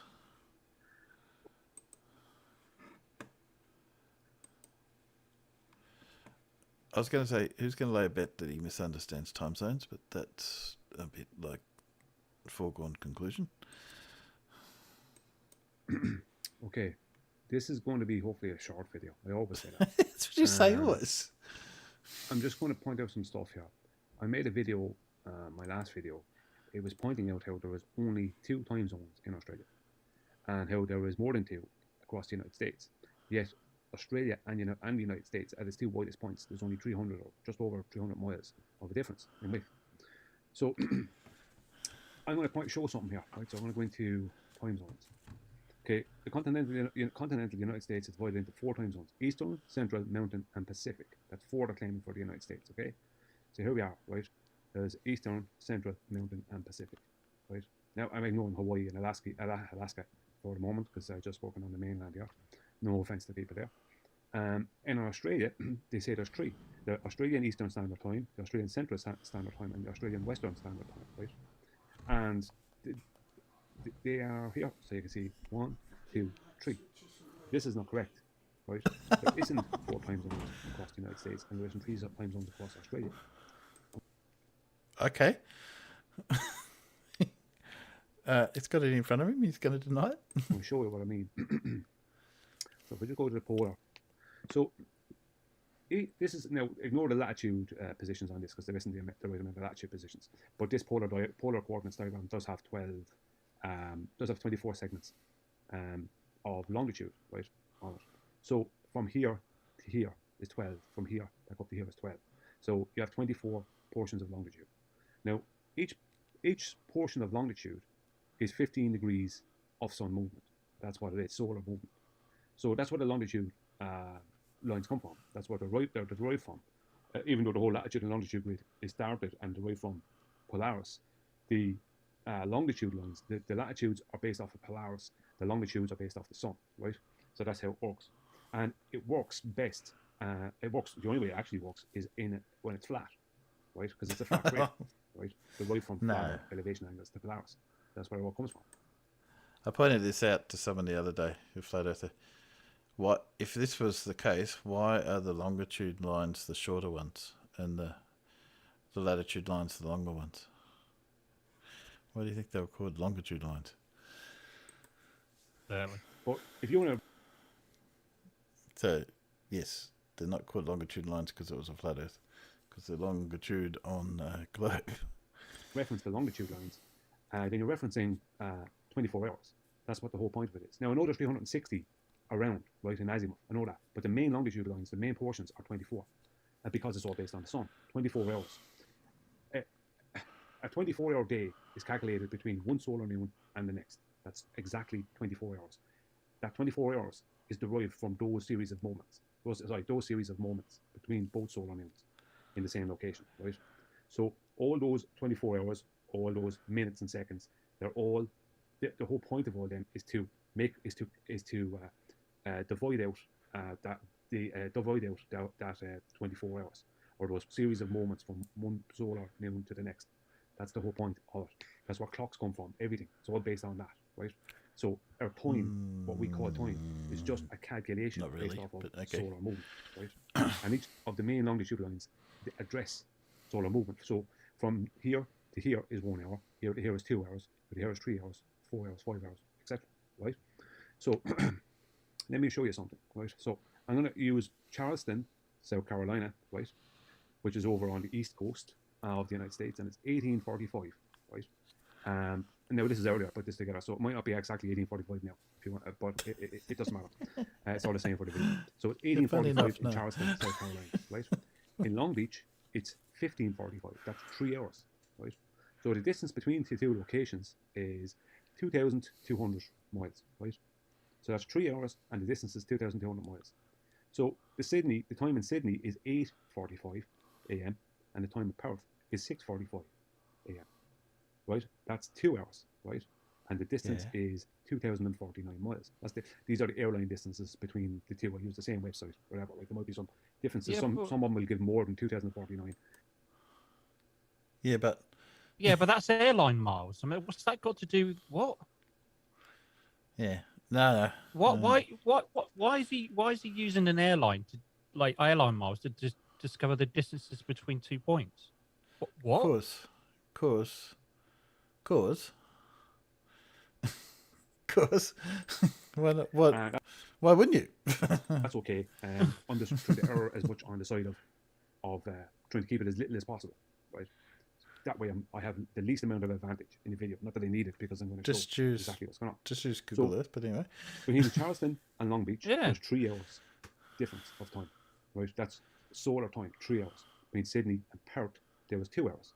Yet there's only 150 miles of difference between the two locations. If you want to talk about width, as far as airline distance, straight line distance, there's only 150 miles, right? And maybe a little bit less than that for some places. Sorry, did you say 150 miles of distance? I think there'll be more than 150 miles between those two, or both cases. Will give me a greater distance. I think he means difference, right? So we'll say difference. So they're similar, is what you're saying. Okay. Fair enough. Okay, fair one enough. extra hour of solar movement. That's 15 degrees in the sky of solar movement, right? That's not going to happen over a 150-mile distance, right? That's not going to happen. That's not how time works. So there's a reason why Australia, between Sydney and Perth, which are both on an average of 32 degrees, right, south latitude, and Charleston and Long Beach are on an average of 32 degrees north latitude. So their latitudes are equal, right? There's a reason why there's only 2 hours of time between this distance, and there's 3 hours of time between this distance, even though there's only 150 miles in the difference. As I said the last time in my last video, the Gleason's map has the sizes of the continents and countries wrong south of the equator, but it has the latitude and longitude grid correct, right? Because that's what it's based off of 24 hours solar day. So once it's flattened out like this, it is a solar map, but you have to change this areas south of the equator to match the latitude and longitude. Where it's heading, it doesn't make any difference, but okay, because he's talking about the distance between longitude lines. But there's 3 here, and we'll see where it gets down to Australia. So they're showing they're stretched, like Africa stretched here, South America stretched here, Africa stretched, and Australia stretched, right? Now, I did the best I could with this one. This is the only one. This is the best one I could get online, and as you can see, it's not the clearest, but you should get much better than that. Anyway. I don't want to mangle it too much optically. So here is one longitude line. Here is another longitude line. Here is another longitude line, and here is another longitude line. So technically, South Carolina and Long Beach, right, have between the straight line between South Carolina and Long Beach are only intersected. That is only intersected by 2 longitude lines, and there's. You notice he doesn't know what the angle between those two are. Doesn't comprehend that actually there's a whole lot of degrees. 1, 2, 3 hours between South Carolina and Charleston, South Carolina, and Long Beach, right? Which is completely matching the Gleason's map, right? As far as because the sizes of the countries and continents north of the equator, that's not really in question. It's the sizes of the continents and countries south of the equator on the Gleason's map that's in question, right? Because they're all stretched out. But if we make them the right size, right, you will see, right, that Australia, right, if you take the United States that was just there, which is technically very slightly wider than Australia, and you place it here, then it'll be between this longitude line and this longitude line. So it will only be intersected by this one. No. He's already acknowledged that it's wrong, and now he's going to take the smaller one from in the Gleason's map and put it over the Australian one. That's just crap. Which is why there's only 2 hours between Sydney and Perth, because Australia is technically only intersected by one of the main longitude lines. He's trying to, well, the way I just understood he just said, he's going to take that of the USA, pick it up as it is, and put it over this of Australia, and of course it's going to be smaller. Oh, yeah, of course. But it's not going to be right, because it scales it. Slightly wider than Australia, and you place it here, then it'll be between this longitude line and this longitude line. So it will only be intersected by this one, which is why there's only 2 hours between Sydney and Perth, because Australia is technically only intersected by one of the main longitude lines. It has another longitude. What about these two? What did he just say? He says because it's just this one in the middle, so we're only sected by one longitudinal line. He completely, even on this map, ignoring the other two that go out to the other side. two, yeah. And the fact what? that the Australia extends beyond those two. So if you took the width of shown there and stuck it between the lines, it would almost be 3, exactly the same as the US. But just going to its east and another one to its west. But there's only one going through it. Whereas the United States, the southern United States, as to say, is only intersected by 2. Right, it has one out here and one kind of just touching on Southern California area here. Right. Oh, So the point is, there's 3 hours between. He's thicker than I thought he was. Jesus, North Carolina and Long Beach, California, because there's 3 portions of longitude between them. That's 1, 2, 3. And in Australia, there's only 2 portions of longitude between Sydney and Perth. Two portions of longitude. two portions of longitude. Can I have a portion of longitude, please? Did you have your daily intake of longitude today, man? Yeah. I had a bit of fruit. Does that count? And a side of French fries, please. Yes.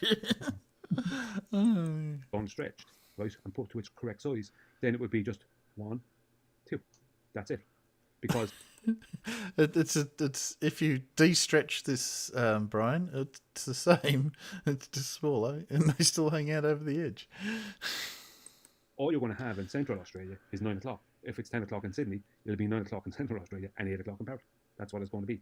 But just to zoom out again, just to see, you can see.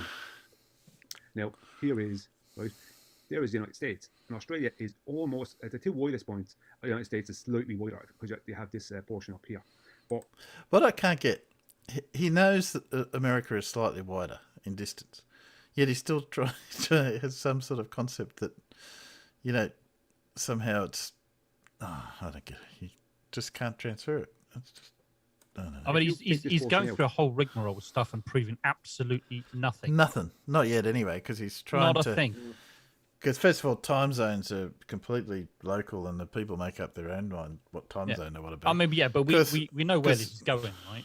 So. Because look at China. I mean, he hasn't mentioned China at all. It's one time zone, all the way across, because that's what they decided. They were going to have one time zone. This is upper Maine, I think, whatever it is. It's got nothing to do. It's just locally. And you put Australia here, as I showed with a comparison to last time. That's basically the same width. But as you can see, there was 1, 2, 3 portions of longitude. Whereas if you take the US and you put it over here. But if you take this, he's conflating, and you put it over here. Lines. If you take this, he's conflating. Yeah, he's conflating longitude lines with time zones. They're just not the same thing. No, yeah. Well, that's what you're saying. It's all time. No, they're positional, and we just use time to work it out.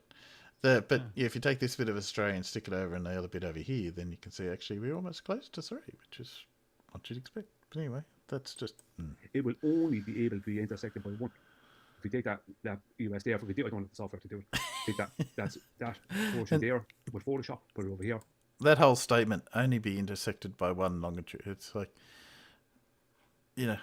no concept that there's as many degrees as possible in between those two lines. Yeah, doesn't get it. It's going to be only intersected by one longitude line. That's why there was 3 hours between Charlotte, North Carolina, and Long Beach, California, and only 2 hours between Sydney, Australia, and Perth, Australia. So where is the... Right, I did this up the last time. This is the exact width of Australia, and it's still with its points. And I've used... It's just... I put in this green circle here is... I'm just going to take off that background. Show access. No, take off the... no, wait. Right.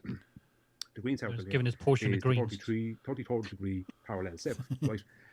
Whereas Perth, I think, is 31 or 32 or 31, and Sydney is 32, something like that. But they're close on that, right?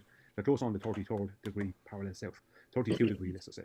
So I made a straight line, right? Yes, which is I made a chord out of the 33 degree parallel to show the 2,500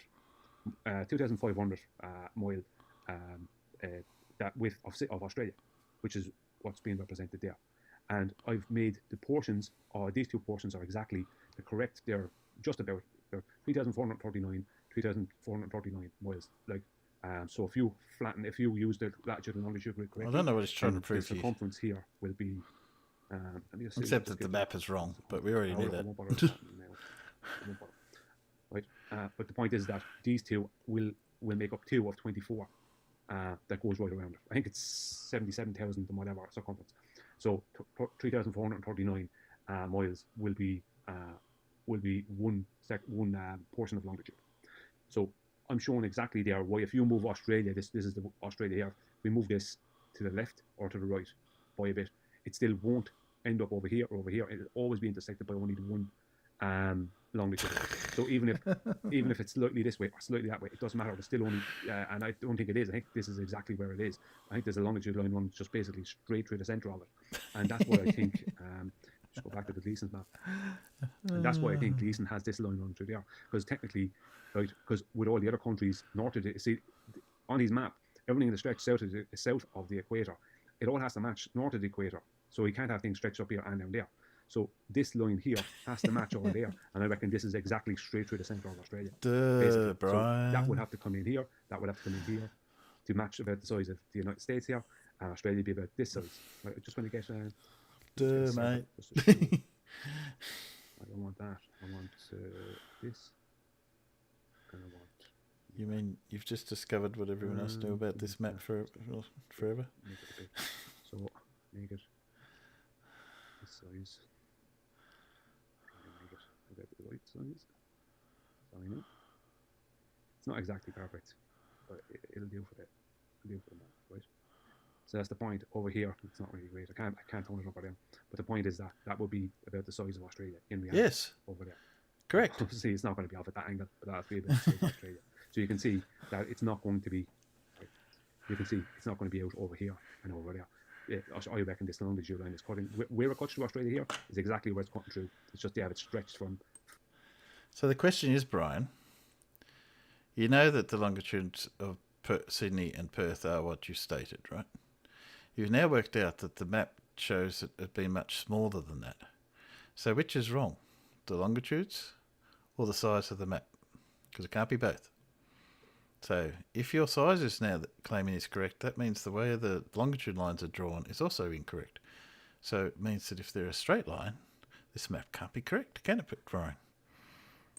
From this longitude line out west and out east, right? That's what's going on. So technically, the latitude and longitude grid is proving that the Earth, obviously, it comes from flat Earth elevation angles to collapse. It doesn't come from flat Earth. It shows that this can't work, mate. It shows you're just so wrong. And the sun's movement, and it's proving that the reason there's only 3 hours of time difference between Charleston, South Carolina, and Long Beach is because the US is only being intersected across that straight line by 2 longitude lines. And the reason there's only 2 hours of a time difference between Sydney and Perth is because Australia is only being intersected, or that straight line from Sydney to Perth is only being intersected by 1 longitude line. Want So two there's no way around portions. it. Go with the I mean, two they construct what they want on their maps. In the end of the day, there's a reason why if you placed America over here, which is right, it's only going to be intersected by one longitude line. There's a reason why, because the Earth is not a globe. That's the reason. The Earth has to be flat for that to be But you true. just showed that And it doesn't work on the flat as map, I've mate. shown. That's why. There's 3 for America, 3 hours for America, and only 2 for Australia. Now, I'll leave the video with that because it's already 16 minutes in. So, hope you enjoyed it. Bye. Oh, dear, what an idiot. It's that, was it Toons got one of his rules of Flat Earthers disprove the globe with their own videos? I kind of zoned out the last few minutes from it. It's just like, Yeah, I can tell. That's all right. I can understand. Oh, wake us up. I'll play Big Bill in there. That's, yes, what do you expect, I suppose? Ah, dear. That was a bit scary. Usual rubbish.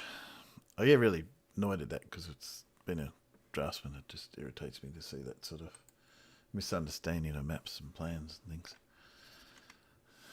They're trying to say, oh, this proves only on a flat, but you're showing a flat map. You're showing it's not working on a flat map, and then you're trying to claim that it only works on a flat Earth. How do you get to that conclusion? That's the bit I just can't. But using a map that's already a projection of the globe to begin with. Yeah, but it's what he says is closest to a flat map. Shows how it doesn't work, which is exactly the same saying why we say, well, this is why it's wrong, because obviously these things aren't that big and that, you know, they're going to get smaller as they go around the yeah, well, we're not going to disagree with it. It doesn't work. It won't work because it, you know, it can't work. We've been saying it doesn't work. Yeah. You can't have accurate sizes of countries if you're going to use a projection from a globe. You can't do it. It can't be done unless you just use a globe.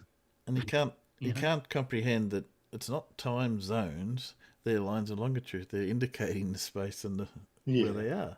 And you can't comprehend that that's showing not what he thinks it's showing. Oh, I just can't get to the like you said, China decided they're just going to be one time zone. Yeah. Okay, fair enough. Yeah, you know, but it's got nothing to do with lines of longitude. Well, the good question is, if you're going to go down that, because it's not a proof of anything, but if you're going to go down that line, so let me find where we had Australia here. The United States. Okay, just for discussion. During daylight saving, Sydney and Brisbane are on almost the same longitude line, but they're an hour different. Yeah, because they don't do daylight saving and Sydney does. So how's he going to explain that one?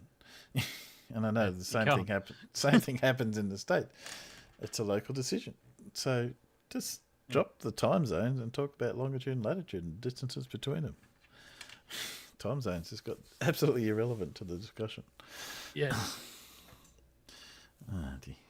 And even, you know, time zones obviously came about because of travel and rails and stuff, because you couldn't work on the old plan where you'd work at where noon was, solar noon was, and you'd set the town clock to that, and the town would do its time. Yeah, so obviously that wasn't going to work when you could have a train travel effectively backwards in time all the time. So yeah, silly man. Okay, what else have I got? What exciting things are happening in the world of space, Matt? Anything you got to report on? Not a whole lot, really, to be honest with you. Just at this moment in time. Yeah, not a lot. Nothing really. Yeah, we're kind of in limbo at the moment. Nothing really exciting happening. I mean, I think they're going to have a second attempt. I think by the looks of things in August with the integrated Starship. Crew 2 coming up in a couple of months. Yeah, I believe. Yeah. What do we think? I don't know. That's about it, really. Yeah, nothing really exciting. I think astronomers are getting quite excited about Betelgeuse again. Okay. It keeps changing for those astronomers out there. It keeps changing in its light frequency and stuff like that, and they're trying to figure out why that's happening. It keeps getting brighter and dimmer, brighter and dimmer. So astronomers are getting quite. This machine that won't let you. Sorry, Sorry about that. Yeah, what was that? sorry about that. What the hell was that? It was. It was me That wasn't me, on, by the way. It was me putting on a video, but not having Genuinely. not having it muted, and it a lot louder than Brian was. Yeah. Oh dear. So anybody check with Woodson? I'm sure he knows what's going on with Beetlejuice. I'm sure he'll let us know. Yeah. I had found another video. I'm just trying to find where my link for it was. I tell you what, do you want to see something while you're doing that? Do you want to see something really cool? And it's probably Yeah. the best Go for it. of its kind I've actually seen. Let me see if I can share my screen. Okay. Now we do that. Let me see. Just stick your screen up. And we'll... Host disabled participant screen sharing. Oh, you'll have to give me I don't trust you. You should be right now. Go for it. Yeah. Give me a sec to make sure it goes out. Yep, you're right. You're good. There you go. This guy is an amateur astronomer and an amateur photographer, and he took this as a transition of the ISS against the moon. I mean, just like how cool that is. I discovered that literally just this morning. Probably the best I've ever seen. It's pretty good. I mean, you could clearly see that's the ISS. You know, it's unmistakable. Yeah. It's a good compared to others that I've seen. It's probably the most detailed. Particularly, when you contrast that against all the craters. The craters are, are pretty well come out pretty well. Was this the guy who's? I think I'm not sure if it was this shot because I see quite a few of these come up. So keeping track of who's taking it. Yeah, this guy here, Andrew McCarthy. He used several cameras and timed it, and just obviously all sorts of things. Yeah, a little bit lucky to get it, but had been trying. Yeah, this guy here that I'm showing now, Andrew McCarthy. If you're on Twitter, look him up. Yeah, he posts a lot of stuff. He does. I mean, you can see the sort of stuff that he does. Let's have a look. Oh, hang on, I clicked on him. Would help. Would help, yes. Yeah. So yeah, he produces all kinds of things like this. Oh, the really, pillars of creation. Yeah. Yeah, the pillars of creation, all kinds of stuff. And look at that. Oh, that's pretty good. For an amateur astronomer and photographer, you don't get much better than that. Yeah. That's what makes it just so interesting when somebody in their backyard can do that kind of stuff. Yeah. Because we had Bob very briefly today. Bob came on Gems. I just had it listening in the background while I was working, and he posted pictures of the pillars of creation he'd taken from his backyard. Yeah, Andrew didn't do this one, but I think that was pretty good. You see the ISS transition in the sun. There was one I saw which was against the sun, I believe, and it was when they were the other day when the astronauts were out, and he was saying how good he could take a picture, but obviously you can't see the astronauts in it, but they were out apparently. But he captured it as they went past. Yeah. So Andrew McCarthy, if you're on Twitter, look him up. It's pretty good. I will. Now, just trying to find this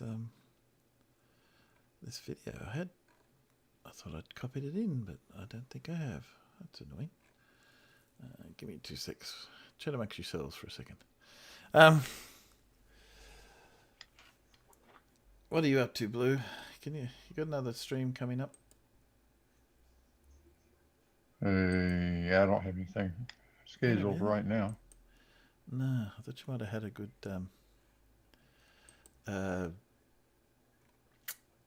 debate. I need someone. Don't know.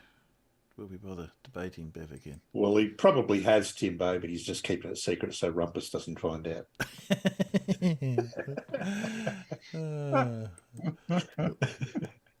Let's give Rumpus. Let's have Rumpus versus Rumpus. I'd really like to see that one. Yeah, I really should have just muted him. Quite probably, but okay. These are lessons you learn. Oh, what's this guy I found? Oh, what a shame. Well, I thought I'd saved it, but I mustn't have. Dave, Dan, Wally. I'll have to have. We can do this guy. This one's an old video, but I'm sure we can do this guy. Let's find him.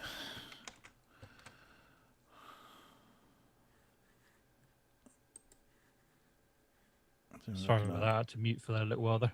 Does anyone recognise this guy? Blue Marble Science. Well, hello everybody. Welcome to Blue Marble Science. Whoop. Blue's too fast. Too fast, Blue. Oh, that clown. Hey. I can't Do see the moon. we have Blue Bingo? Oh, I could do a Blue Bingo. Yeah, I'll think about that. What words will Blue say? Idiot, idiot, idiot, idiot, and idiot. Because you're looking at the sun? Oh boy. Warning, severe facial and monitor damage alert is in effect. Get out those oven mitts, push the monitors back out of punching range, and let's light ourselves a dandy dumpster fire and have some fun. These two escapees from a bull riding competition have gone above and beyond the call of duty in publishing some absolutely great flat earth derp. This is SC Montreal on the left and Flatzoid on the right. They could almost be brothers, couldn't they?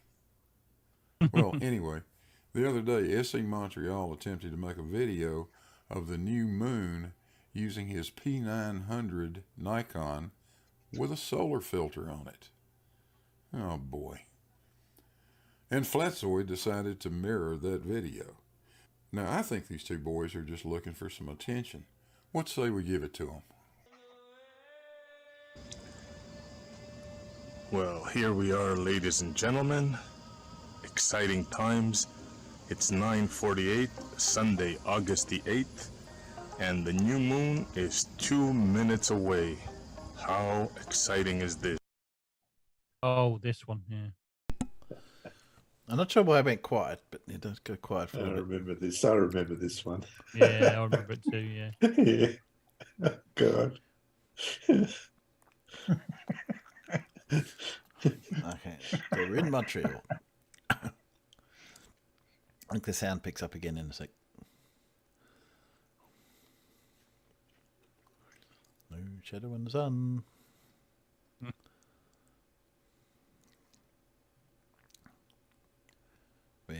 Waiting.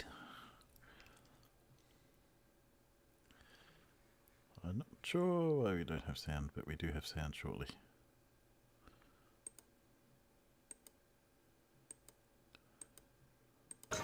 There we are. In front of the sun. And we don't see it at all. No shadow, no silhouette. You know this is how Anthony Riley lost a $1,000 bet, don't you? I mean, you know that we don't have an eclipse every month, right? I mean, you know, never mind, just keep going. I'll let the listeners decide on that one. You just don't get it, do you? You don't. So it's 9:49. Wow, exciting times. We're 1 minute away from new moon, ladies and gentlemen. Oh, here it is, 9:50. New moon, ladies and gentlemen. Does anybody see anything? Any silhouette? Any shadow? I don't. Maybe because you're looking in the wrong place. I ask you, ladies and gentlemen, where is the moon at this moment? It's supposed to be in front of that huge sun. Does anybody see it? God. No, the moon shouldn't be in front of the sun, SE. That's called a solar eclipse, and we only have a couple of those a year normally. This year there are two. One already happened in June, the other doesn't happen until December. But there are a couple of other reasons why you're not seeing the moon. First of all, you're trying to take a picture of a new moon with a camera with a solar filter on it. You would stand a much better chance getting angels to fly out of your backside than you will getting a picture of the moon that way. But there's a bigger problem. Here we are, set up in Montreal on the 8th day of August, 2021 at 9:51 a.m. You can see the sun and you see the moon, but it's really hard to see the moon. It's really faint. So let's just put a white dot right there. Now we know where the moon is, and we know where the sun is. Let's see what you were taking a picture of. Uh-oh. I don't think the moon is anywhere near your field of view in this part of the video, SE. Now, I know you're going to say I'm just being picky, but there's a rule in photography, and it's really simple. To make a picture of something, you actually have to point the camera at it.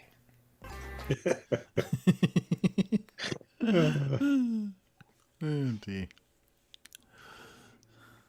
We lost sound again. Ooh, Andy's a bit all over the place. As I said, look in the right place.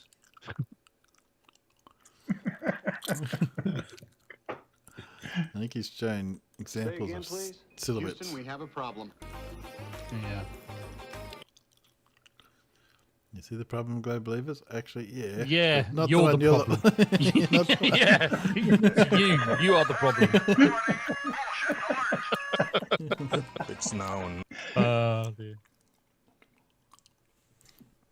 I don't know what the thing with the sound is. Maybe to YouTube problem.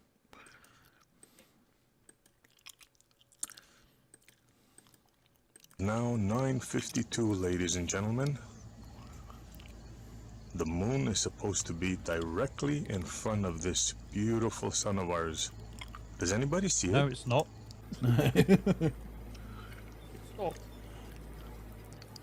The question is, can he not look in the sky himself and see the moon is over to the left? And it is now 9:53. Not a new moon you No want. signs of this And not with the solar filter, you won't either. Not with the solar filter. That's supposed to be in front of this huge so-called gas giant. I don't see it. Maybe if you move this thing out of the way, it'd be easier to see.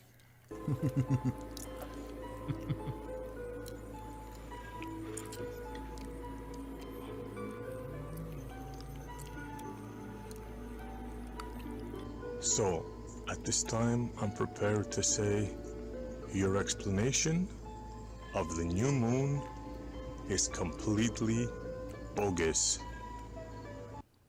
So let me get this straight, SC.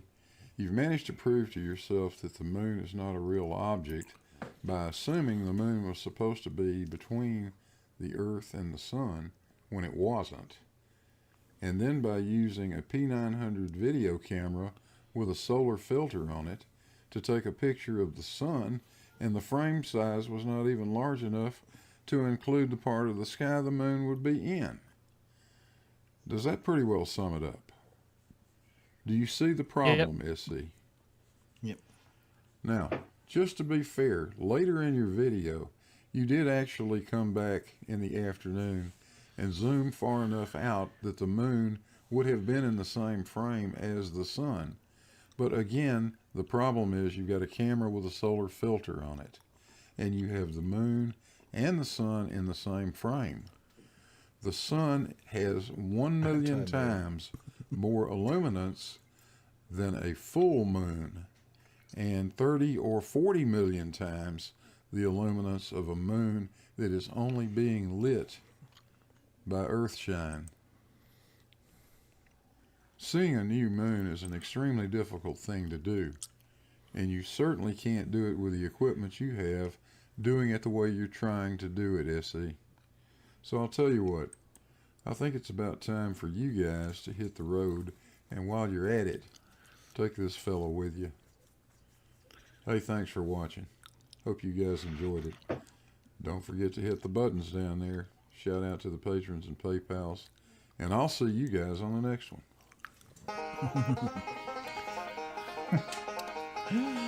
There you go. Poor Issy. Poor Issy. Let it finish so you can see all the Patreons.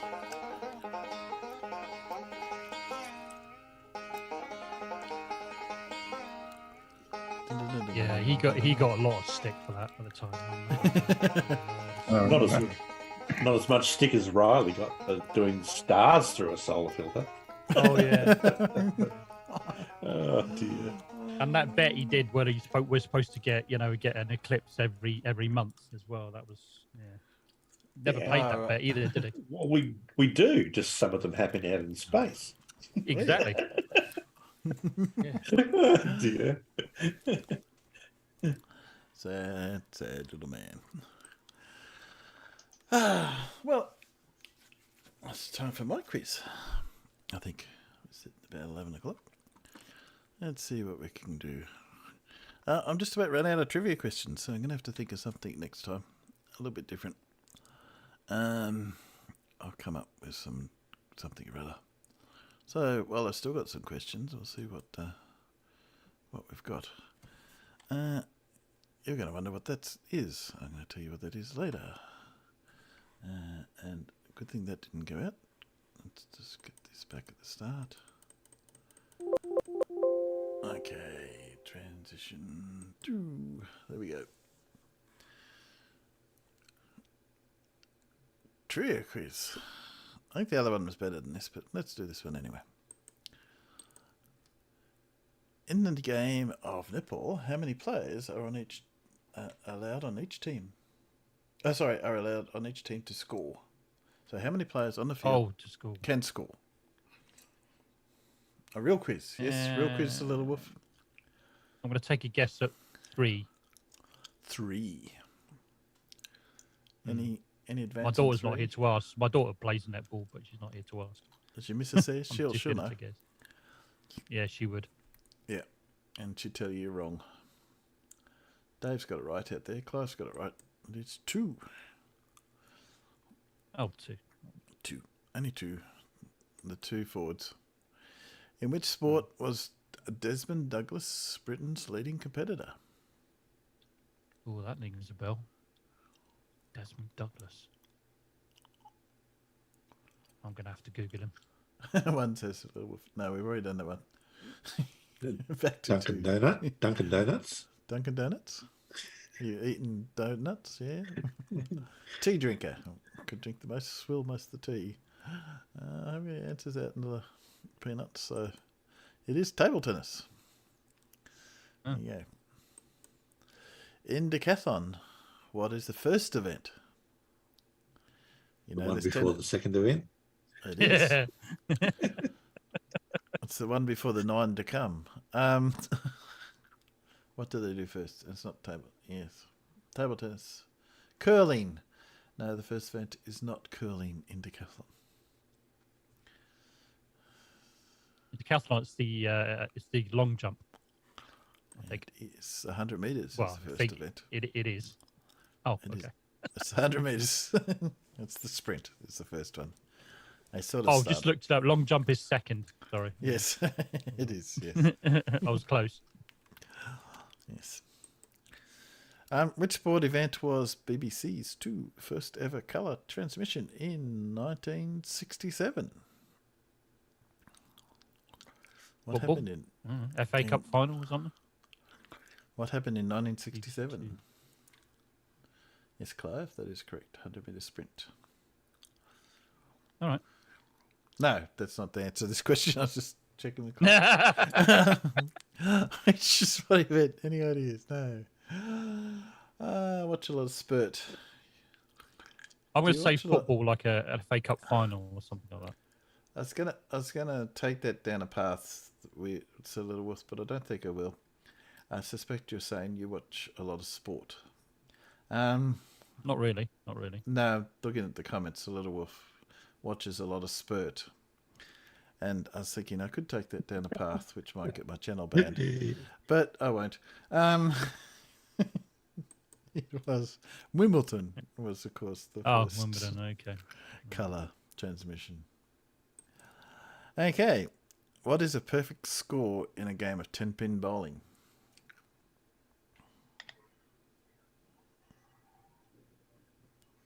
$300. Yep. That is correct, Blue. 300. I think the most I ever got is 220. I've never got to 300. Yes. Few people do. I had a person on my team. She'd done 300 a couple of times.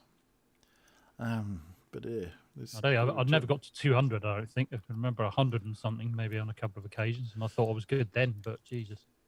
Yeah, to get 200, you got to get like 3 or 4 strikes in a row. Or you can do a lot of three, and a spare in between. You might scrape in 200. Yeah. Okay. Now this, I don't know how this is going to go, but I found this on the internet. These are pictures of, and there's and to be a really torture test, there's no answers. But we've got to work out what's going on. So these are apparently given to kids as part of a critical thinking exercise. So, what's going on here? What do you reckon? What he's trying to get one of his sheep out or something. So there's no wrong. Technically, there's no wrong answers. I want to know why the guy in the back is sitting on top of that ice. But looks like he's got one leg up. I don't know where his other leg is. So there's must be something under there, right? Yeah, it's one of his sheep. You reckon it's a sheep? Yeah, I think so. I suppose. One of his sheep has gone under the snow or something. I don't know. Yeah. I wonder if it might have been a cow or something under there. Anyway, unfortunately, there is no... Oh, we missed the sheep. He wanted to... Sorry, just looking at Dave Cannabis's answer there. Yes, okay. That is a possibility, I suppose. Maybe he doesn't have a very good aim, Dave, and that's what happened. Igloo building. Yes, maybe he is. Okay, trivia questions. With which sport would you have associated Jockey Wilson? Oh, I know that name.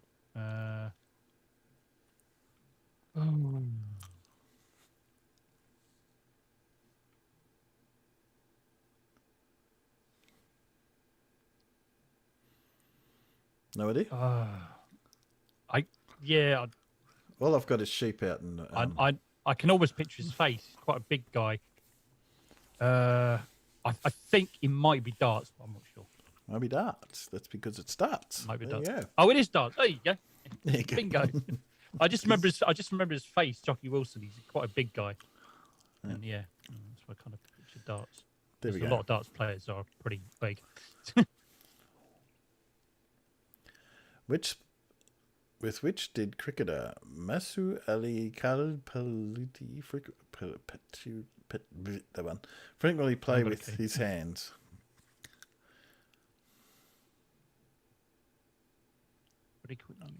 Read that question again.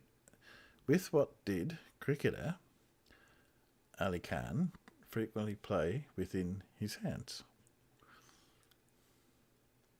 His balls. Oh.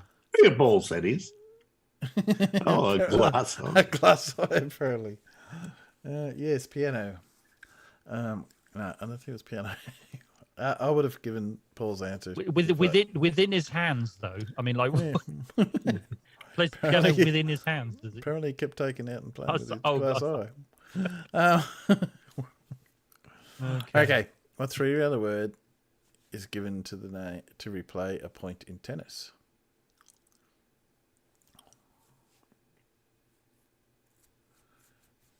Oh. Come on. Someone's got to get this. Is an easy one. Played a point.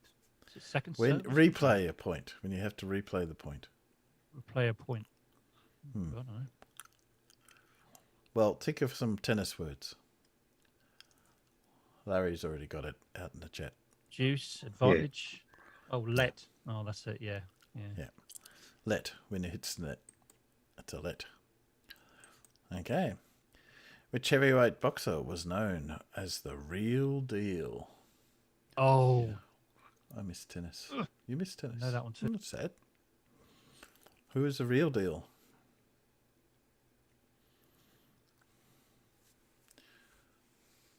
Love. Love is 4 letters, little wolf.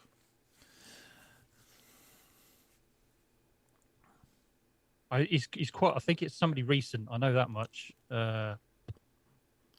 It is. Yeah, somebody very recent. No, it's not. It's not a historical boxer. Well, it is in. It might be. Is it possibly Evander Holyfield? Maybe. It might be Evander Holyfield. I think. I don't know. 100% sure. Buzz Aldrin says Clive Wells. Buzz Aldrin. Because he took the punch at the. True. Yeah, he did. I think. Yeah. Good punch as well. Fleetwood Mac. Oh yeah, I'm going to go with Evander Holyfield. Oh, there you go. Evander Holyfield. Paul says Fleetwood Mac. Fleetwood Mac. Okay. In 1998, who became the youngest footballer to score a hat-trick in English Premiership? I'd never got this. I don't follow football. Oh, that would be Rooney. Rooney. Okay. I'll Yeah, take your word for I think that. it's Rooney. Michael Owen. Oh, Michael Owen. Oh, damn. Okay. There you go. Apparently. Oh. Okay. Okay. So we've got another picture from this series of thinking points.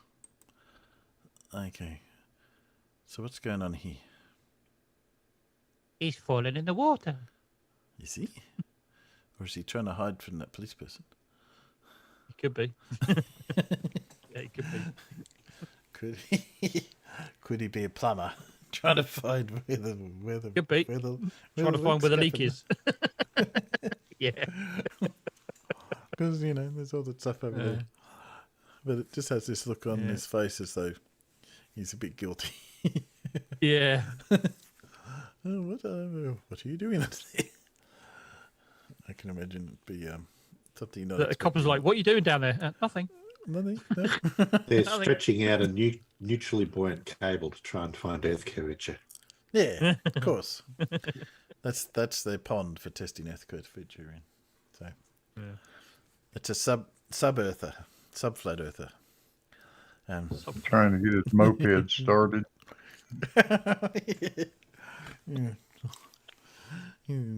Underneath there. It won't start, officer. It won't start. Yeah, what's the problem? I thought it was a good parking spot, maybe. Yes. Okay, moving on. Water birthing, says the Waterless. I like Larry's. Looking for the plug. That was a good one. Okay. Which boy's name is also named the name of an object in bowls? Of the object ball in bowls. Got a notion. Don't you? That's straight. If you know anything about bowls, it's pretty straightforward. I know Jack. Jack. Is Jack. Jack. Yeah. Jack is the name of the ball, yeah. And Dave got that too. So. What footballer team was formerly known as the Frankfurt Yellow Jackets? Frankfurt? Now, when I first got there, I was trying to think, is this American football or English football? It's not English football, I don't think. I never heard of Frankfurt Yellow Jackets in English football. So, no. I don't think so. No, I thought it must have been American football. Let's see if I get any answers. No answers coming from the Peanuts. It is the Philadelphia Eagles. So yes, definitely American football. So, what is the unit of currency in Laos? Laos. Laos. I would say it's Laos, but you're probably right. Laos. No, it's Laos. It's Laos, definitely Laos. Yeah. Take your word for it. I've never been there. I used to get stamps. Norwich City. Nope. Maybe a bit behind there. You want to speed it up? I've just looked it up. I know what the answer is. Anyone else? Before we do it. See if anybody gives the answer. Not getting answers out there. Went from bird to insect. What? Oh, the previous team. Yes, it is the kip. The kip, the Laotian kip. Yeah, Laos is a country. It is a country. Yes, that is correct. It's definitely pronounced Laos. Lao Balt. Yes, that's the kip. Okay, which Italian automobile manufacturer gained the majority of control of US automobile manufacturer Chrysler in 2011? In other words, who took over Chrysler? Was it Mitsubishi or something? I don't know, just a guess. Well, Italian. Japanese, not Italian. Italian. Sorry, Italian. Sorry. It would Italian, be sorry. It probably would be Mitsubishi if they were Italian. Sorry. I was reading that wrong. Fiat. We got a Fiat. Got two Fiats. Yeah, Fiat. Yeah, you reckon Fiat? It is Fiat. Yeah, I had three Fiats. So three Fiats. What is the last letter of the Greek alphabet?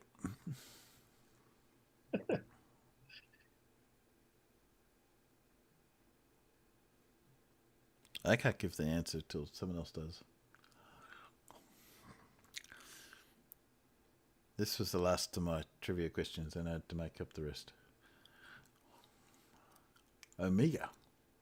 Yeah. Alpha and Omega. And it's my understanding. Yes, correct. Omega. So, let's see what picture we got this time. This Omega looks like a shape of a W or something, doesn't it? No. Am I right in saying that? No. We're not? Okay. How do you describe Omega? It's like an upside down U with the two things on the base. Two protruding out base things on the base. That's Omega. I'll find a symbol for you later. Or you can Google it. You'll find it. Okay, so what do you think's going on here? I reckon someone's trying to break out of prison. Probably not, but looks like something. With the guard standing right behind him. Yeah, it's got caught. Well, he's escaping. I didn't say there was he was doing a good job of it. Another thing, of course, is that he's cleaning something, isn't he? Because the guard's standing right behind him, so he's cleaning something. Well, it looks like an oil change, right? Because of the Paul, you might know that's a scientific type of tube, is it, or is that? Or am I just mistaking a dessert glass for an actual scientific instrument? It looks like a big glass with an egg in it for some reason. I think that might be the thumb, just slightly different colour. Then I didn't notice before. See the guy on the right with the hat on top of the tray. I didn't see him before. Maybe it's a generator or something. He's changing the oil for the generator or something like that in a prison. I don't know. Yeah, looks like oil to me. Anyway, move on. Iceland diverted roads to avoid disturbing communities of what? Yep, there you go. By the way, Matt, out in the chat, someone's posted what an Omega looks like for you. It's a lowercase Omega, yeah. It's got the upper and the lower, yeah. Oh, so I was right. Yeah. It does look like a W. Yeah. Lowercase at least, anyway. Oh, he's back. Yeah, well, it's a little bit lighter. How much did it set you back, whatever it was then? New front discs, new pads, oil and filter change for the princely sum of £491.71. Ooh, ouch. Ouch. Yeah, well. And your bank account's going, ah! I had to get it. No, because my savings account has now gone. Oh, okay. Take it away then. I thought I was going without pay for a month. I had to get a new battery in my car. How much do you think that was? About $300. Yeah, add another zero, and then what? 3,000. What car are you got? A Prius. Not $3,000 for a battery. 4,000. 4,500 roughly, actually. What? How? Why? Hybrids and electric cars do not come cheap when it comes to batteries, because they're not just this little rectangular thing in the engine bay, are they? Oh, okay. Yeah, no, it's replaced the main battery. And what was annoying was they had to replace the front battery first, and that was $100 and something other bucks, which was a bit of a hit too. And then then we But put ultimately, that in. you're not saving money by saving petrol, because that's why you have to pay a fortune to replace the battery every few Oh, years, it's right? 10 years. It was 12 years old. 10 years, okay. 10 to 12 years old. It was all right. Now that worked out, still makes the car give it another 10, 12 years at least with a new battery, which keeps its second-hand price up. Because I bought it second-hand anyway, so keeps it worth something. If I hadn't replaced the battery, most people who buy in a second-hand Prius know that the batteries go at about 10, 12 years. So they become really hard to sell. So anyway, to answer this question, I'm going to agree with Voonfonda. I'm going to say penguins as well. Penguins, hippies, birds, seabirds, you're all wrong. You're all wrong. Disturbing communities of what? Elves. Flat earthers? Community of flat earthers? No, elves. Elves. Oh, elves, of course. What? Elves. Come again? Elves. Elves. I've got questions, but I don't know what questions to ask. That's another trivia question about what do Icelanders believe? What percentage of Icelanders believe in elves? It's something like 60% or something or other believe in elves. Ooh, Johnny from Gems is from Iceland. I mean, go figure. Yeah. Actually, that's a good point. Yeah. Yeah. Yeah. Don Giovanni in the chat says lava. What communities of lava? What? Come again? No. Yeah. Okay. What can be broken but never held? A record. A record. You can hold a record. Yeah. Well, vinyl, I suppose, if you're looking at that record. Yeah. A world record, then. You can hold, you can hold a world record, can you? You can hold a world promise. record. A promise. Yes. Oh, a promise. Okay. Oh dear. Silence. Yes. What comes down but never goes up? I told you I'd run out of trivia questions, didn't I? Yeah. Fair play. You could be funny and say SpaceX Starship. Something like Flurf IQ. Flurf IQ. Yeah. Comes down the more you into it. Yep. Never goes up. Yeah. It is rain, of course, comes down but never goes up. Oh, I disagree with that. Oh, it's not, it's not rain when it goes up. Argued, yeah. Yeah, I've got a bone to pick with that one. Yeah, same. I mean, you've got to get up there to begin with, isn't it? So, you know. Well, I mean, like, how does hail fall? I mean, it's because the rain gets blown back up and refrozen a number of times. Yep. Yeah, but is it hail when it first falls down before it's formed back up again? Or is it just rain? Well, it's rain, and it goes up and becomes hail. Okay. I'll accept that one.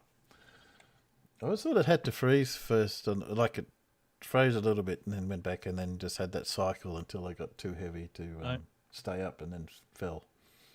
No. No? Okay. So it starts as a rain first. Fair enough. Yep. Okay. What is measured in Mickeys? Mice.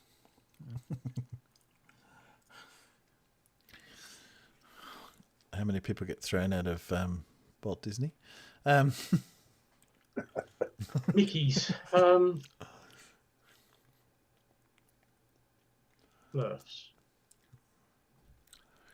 Because they're taking the Mickey and they're called Mickey. Some are, yeah. Or may not be. The speed of the computer. Computer mouse is known as a Mickey. Look at that. Look, it's all over the place. Oh. I had never come across that myself. But no, me neither. It's even faster when I smack it with a cricket bat. I did find it when I checked it out, but yeah, apparently. There's a logic to that, I guess. Yeah. Yeah. Okay. What is Marilyn Monroe's natural hair color? I don't know because all I she wasn't. I know she wasn't blonde. No. She definitely wasn't blonde. No. Brunette? I don't know. What a brunette. I had a guess. Brunette. Disney. Devano says people trying to go against Disney lawyers are called Mickeys. Yeah, basically don't. Don't. They've got more money than you. End of. And that's a definite case of the drapes don't match the curtains. Sorry, I'm sorry. Yeah, I don't know what you're talking about. What do you mean by that? I have no concept what you're referring to. Okay, no, none of you are right. Yes, you do. Yay, Clive's awarded me a rumpus point. Yeah, of course, you're all wrong. It's red. All right. Very early pictures of a strawberry blonde. I feel much better for knowing that. Yeah. Okay. I don't know if you caught these before, farmers, but these were just pictures. No actually answers as to what we're looking at, but it's discussion points. Well, I only caught that last one, and I ain't got a bloody clue what that was. Okay. So what's this one about? I thought this is what... It's a best looking pelican. That was a misunderstanding. Not pelican, whatever it is. That was a misunderstanding where they were casting for the film The Pelican Brief. Oh. Yeah. I thought this was going to be Paul's new job interview. Which pelican will we'll take up pelican breeding rather than duck breeding? Oh, hell no. Could you imagine grading 3,200 of those? You imagine getting pecked by one of these as opposed to getting pecked by a duck. And the other thing, you have to have a big pond full of fish. So you can have, yeah. Don't think I want to be doing that. Fish, they'll eat more than bloody fish. Best looking pelican contest or something. Because it looks like they're parading, don't they? Like, yeah, I think my so. pelican. Either that or it's, okay, we've come for dinner. We've brought our own food. Yeah. We bought our own. Yeah. Oh, yeah. Miss Pelican 2023. Is eating pelican a thing? Is anybody eating pelican? I'm sure if you're hungry enough, you can eat anything, mate. Yeah, you probably could. Well, mate. they used to eat swans. That's why you couldn't eat. Why all the swans were supposedly. It's a Storm Boy lookalike contest. Yeah, just in the wrong country. Broom Fondle said in the chat, he said, "Bring a pelican to work day." Bring dogs in, let alone pelicans. Bloody hell. Or so Little Wolf says sacrifices. Yeah, maybe sacrifices to the gods. Sacrifice the pelican virgins. Yeah, the pelican virgin. We had a bloke marriages. So Little Wolf. So Little Wolf said marriages. We had a bloke bring his puppy into work. It was his last day, so he brought his puppy into work the other day just because he thought it would be fun distracting people. Okay. Who's saying about being an Eggman and a walrus? This is a really hard question. Really hard question. Very hard question. The Beatles. I know who that. Oh, I know exactly who that is. Yeah, I know exactly who that is. The Beatles, yeah. It's the Beatles. You know the story behind the song? Eggman. Well, I don't know the story, but I know the song. Their music and their songs were getting analysed in universities on various courses and sort of looking at the deep meanings of the lyrics of the songs.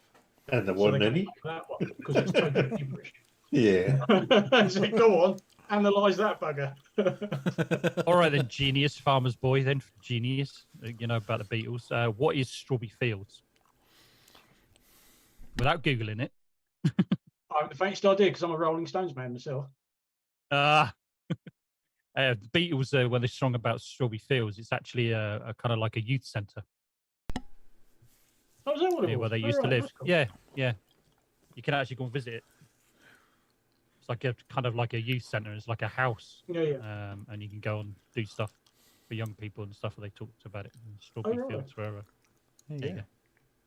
Learn something new every day. Okay. But Lucy in the Sky with Diamonds is definitely about drugs. I don't care what. Yeah. Okay. Which Tasmanian marsupial is known for its temper? Oh, you little devil. Oh. Well rounded in the tornado, yeah.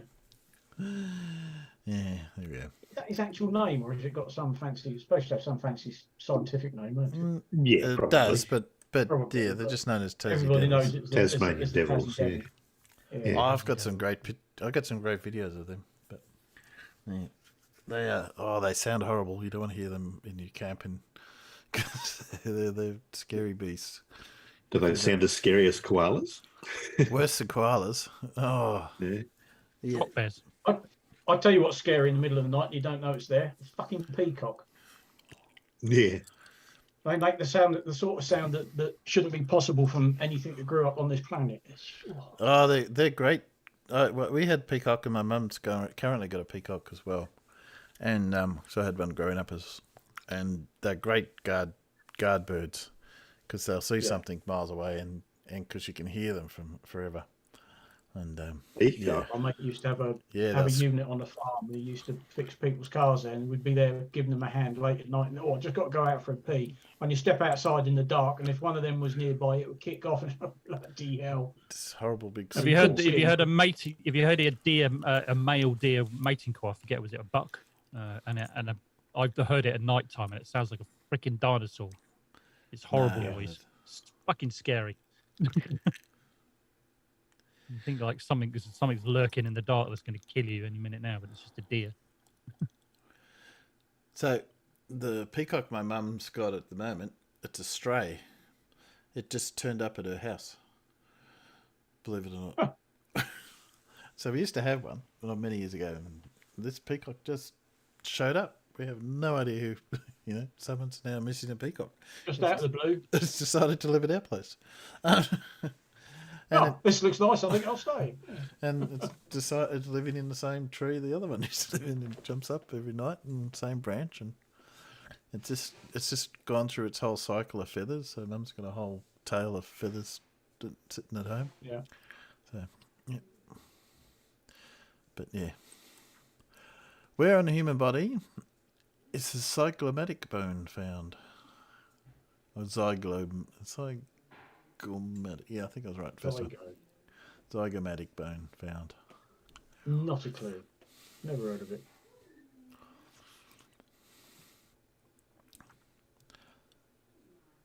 And to see if anyone gets that out in peanuts. No, it's not something you generally talk about. Skull, says Larry. That is close enough, I think. It is the facial cheek bone. Is your zygomatic bone. Well done, Larry. Facial cheek.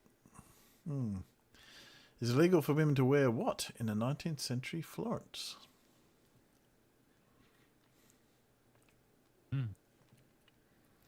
Clothes? No, don't think so.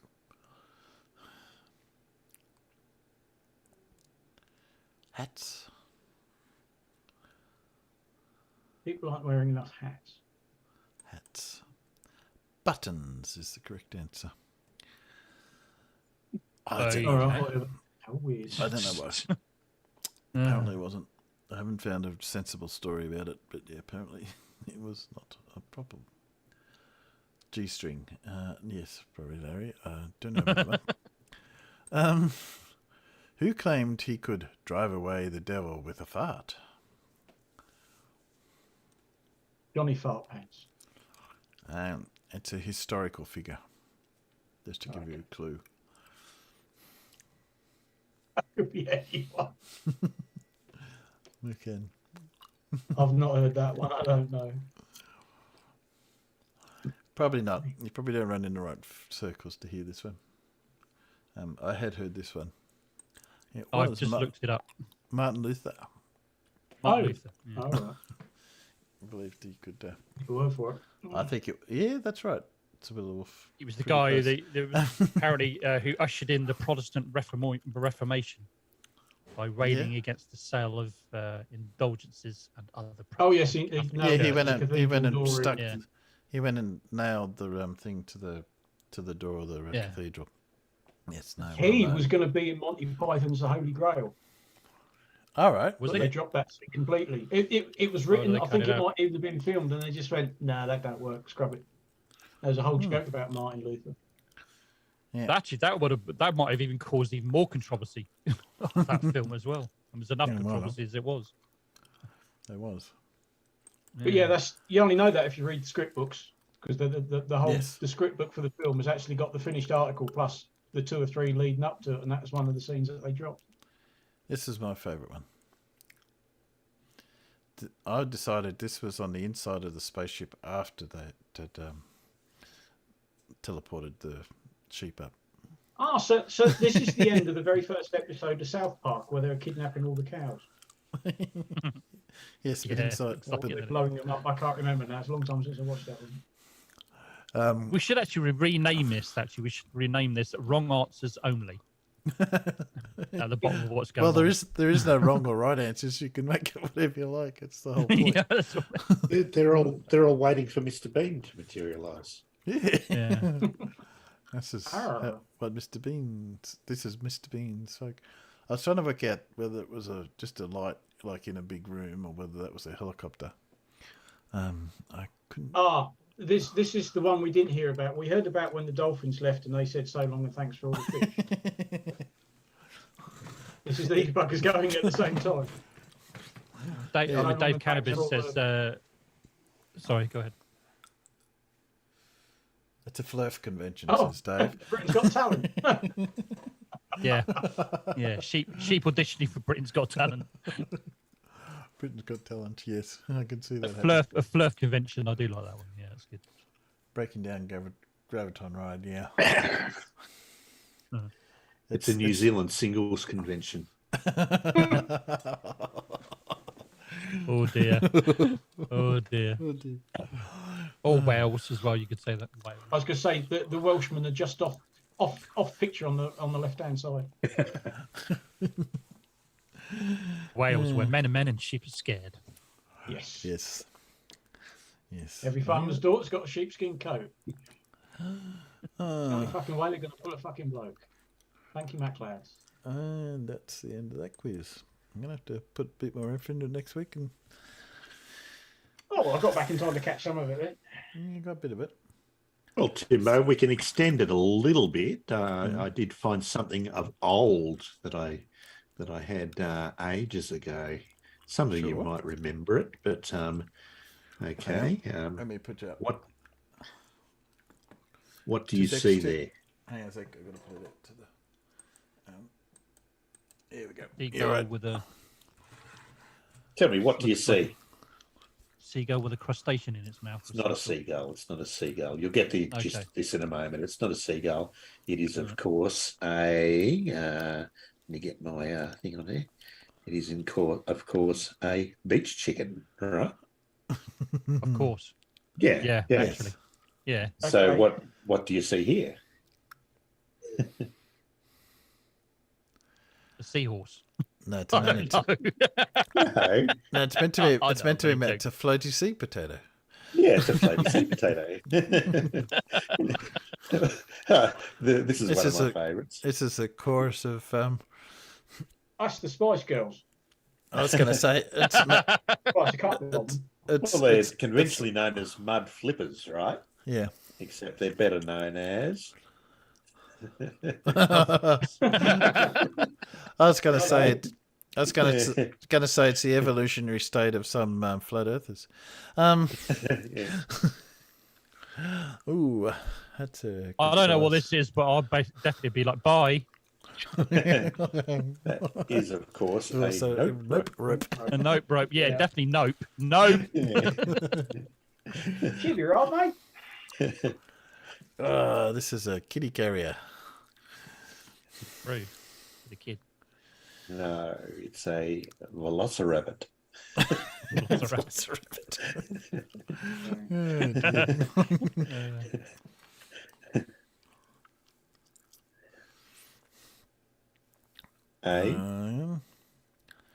don't know.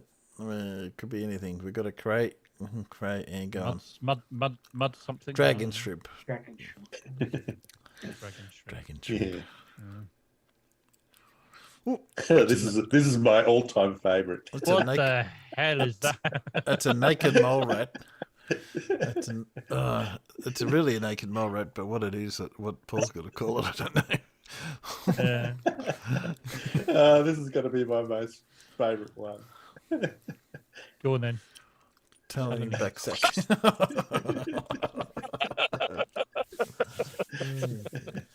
That's just rude, but funny. Oh dear. It's a panda whale. Panda whale. Panda whale. Yeah. Panda whale. Another it's one. Gonna be another one. It's gonna have horny something or other. Is what I'm guessing. Where's your mind, Timbo? No, about where yours probably is. Paul. where yours is, Paul. Yeah, same place as yours. No, it's not. It's a leather tag. Leather tag.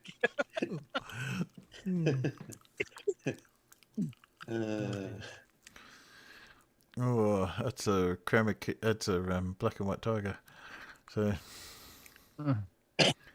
no idea. The danger zebra. Danger zebra. It is. Of course it is.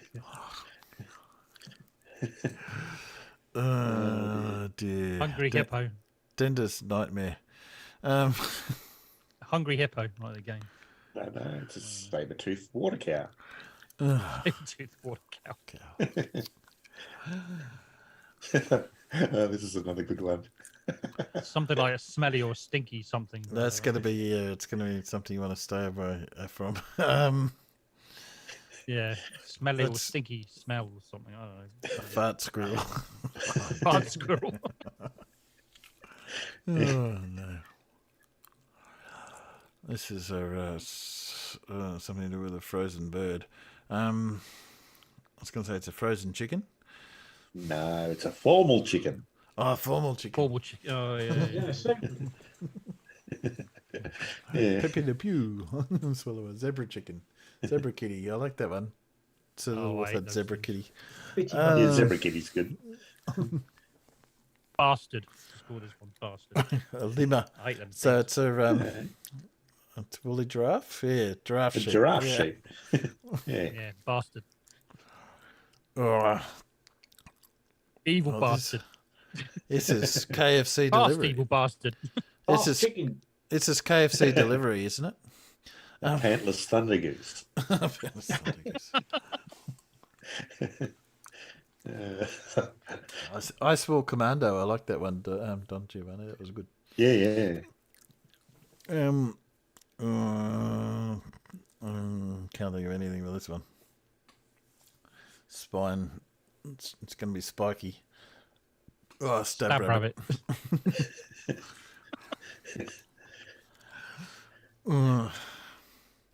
It's the sort of thing if you're a caveman and you're discovering animals for the first time and then you just call it the first thing that comes into your head, basically. It's a grumpy cat. You shall not pass. Gandalf. It's a wizard cow. Oh, wizard cow. Oh, my excess wolf. All right. Oh, dear. Woolly jumper. No, I don't think that one's it's not jumping. How do you know? Well, it's not a jumping. land cloud. Oh.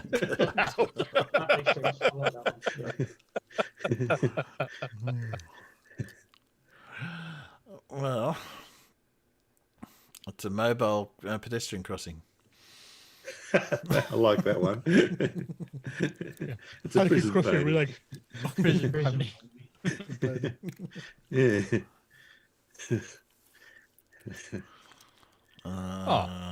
Cute. It's cute. It is. It is pretty banded. No. Forest corgi. We saw one of these run past the sheds on the duck farm today. Thank goodness the ducks are locked up. Yeah. We don't get rid. Yeah, if you get up early enough where I am, actually, you can. If you look out the window for long enough, you're gonna see a fox because we're kind of bordering on between a town and countryside. so they often come around here looking for food. Well, they often come in. Often. They often come into town here, and people have had their chickens in their backyard in town. Raided. Grey fox, I assume, Paul, not a red fox. Yeah. Bastard. That's it. Oh dear. I know, chompy murder dog. Did you see the video of that guy getting attacked by the shark the other day? No. Oh yeah, I saw that YouTube clip. Yeah. God, they filmed it all. Oh, Hinge dog. And if you look closely, you can see the blood in the water and everything, can't you? Yeah. Time the boats get there. Bloody hell! They couldn't do anything for him. Just stand there watching him getting eaten by this bloody shark. Yep. I'm gonna say it's something to do with a pigeon. So. Pigeon? It's not a pigeon. No, that's a pigeon. Yeah, well, we know that. Yeah. So. Or like a bloody snooker. It's a heat-seeking devil chicken. I like that. A water dog. Ocean panther. Ocean panther. Yeah. You were talking about these earlier. Peacock. Yeah. Oh, yeah. And I was thinking they're not peacocks. No, they are. I was going to say it's something to do with the eyes. I was going to say it's disco turkey. Disco turkey. Dear. Oh God, all sorts of things.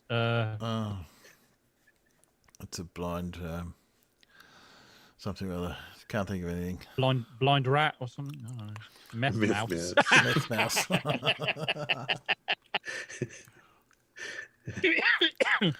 A water dog. Yeah. Menu and chicken. Don't know. Saber-toothed jungle tuber. Jungle tuber. Jungle tuber. Saber-toothed jungle tuber. I like this one too. This one's a good one. Oh, it's sloth. Something like a, I don't know, like a tree. I don't know. Hairy golem, but tree ninja or something. I don't know. Slow motion gorilla.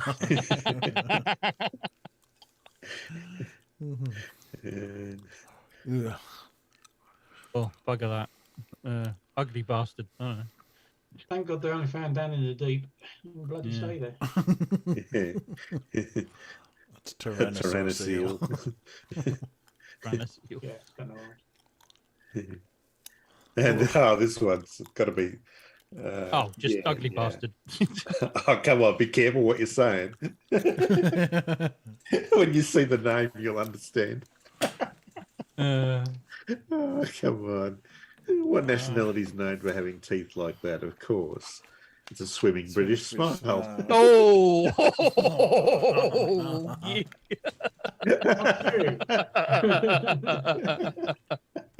Right, I'm that's wrong with it. my teeth or what's left of them. I like goblet eel, by the way. So that was a good one. That was definitely an Aussie that came up with that. That was definitely an Aussie that came out with that last one for sure. Yeah, there you only an Aussie would say that. Yes. Yes. I was going to look up. Wally apparently put it in a video recently, but like as in last half an hour. Yeah, I've had my Amazon delivery. I've had something else. I've had this in my list to play for a bit.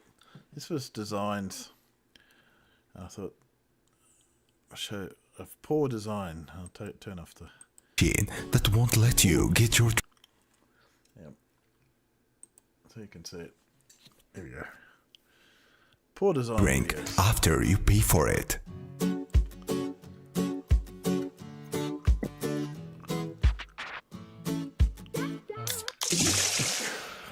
Yeah.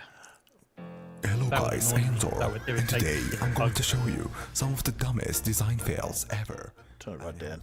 Don't need his voice too much. So yes, some designed videos. Might speed up just a little though. stand 10 feet away. I don't think it's a good idea. You see the problem? Guess what the problem is? The most hilarious advertisement I've ever seen. She's gone. Precious life. Will your dinner take it? And then the next ad is... Oh, and yeah, I thought it was going to be something like KFC or something. On an invisible little step.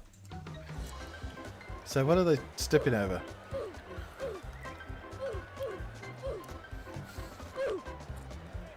I can't believe someone actually approved this. Somehow I don't think that was designed to go on that on the circular Not really. screen. No. Never buy cheap carpets for your car. Don't tell me there's a for sale sign on it. No. The thing was, don't buy cheap things for your car. Oh, yeah. Put the foot on the accelerator. Ah. Oh. Yeah. Yeah. Probably why it happened. Exactly. What way is McDonald's? Okay, which way is McDonald's? Oh, and it's rotating, yeah. I don't think somebody did quite think that one through, did they? No, they didn't. It's actually tracking their delivery driver. yeah. Your McDonald's is going that way.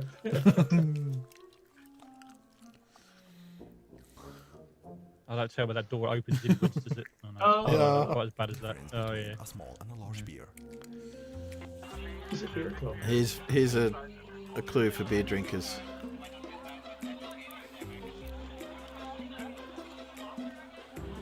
Yeah, I've seen something similar to that. Looks bigger, but it's not.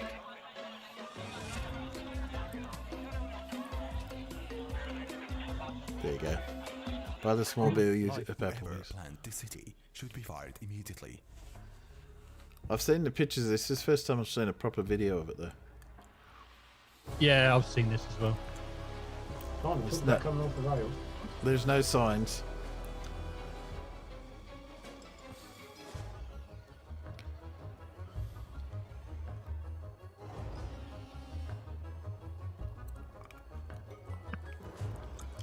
Just turn up and stop. This is a different one, but it looks the same. It just comes out of nowhere, and you can't even see it coming because of the wall. Yeah, they put And a wall suddenly up. you gotta- That's really, yeah. We've got roundabouts over here that they've done the same thing. In the dividing bit between the lanes, they put fences up, so you have to stop at the roundabout. This is a nasty thing. I don't know if you get what's going on, but by putting your thing on the iPhone, you're actually saying you accept the purchase. So they made it. A billboard that can rotate. This one was silly. What's that? How do you get to this stage?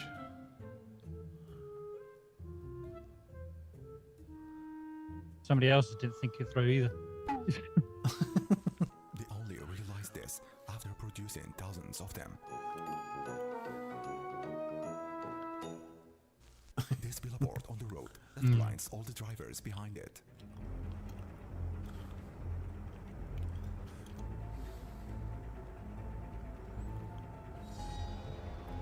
No, he's just complaining about how bright it is. This is just stupid.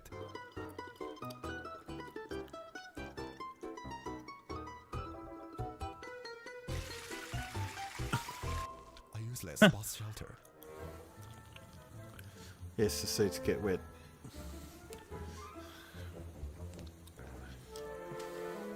Good design. This actually feels like a Oh, scam. minute. I knew it wasn't a good idea.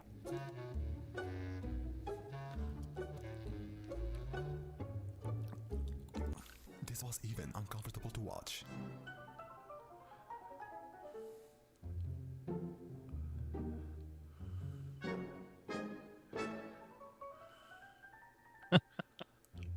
Yeah. Did anyone feel that that's going to be comfy? No. No.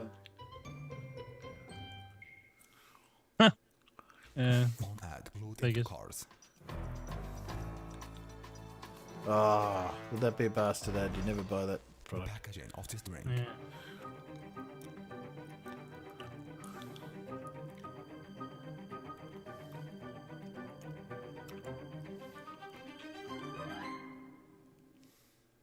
Yeah, looks about right. Yeah.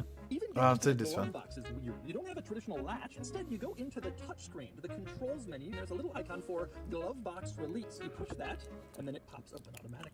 That would drive you mental. That's bloody stupid. This is the person's inside their inside their Yeah, I think room I've seen and go into the toilet. Okay, yeah, good. What's this door for? Yeah. It goes into the hallway. Their bathroom is the public toilet. Bloody hell. Yeah, I've seen that before. Whoop. Slide for kids. Whoa. Oh yeah, that's really yeah. Somebody's gonna get sued for that one. Yes, I heard this as a problem in the cold countries with the Teslas. Yeah, but that too. I think they solved it since, if I remember rightly. Yeah. You'd hope so. So let's throw some trash Oh, into there's this that phone. can here. Here comes a get you. Falls into your lap. Right.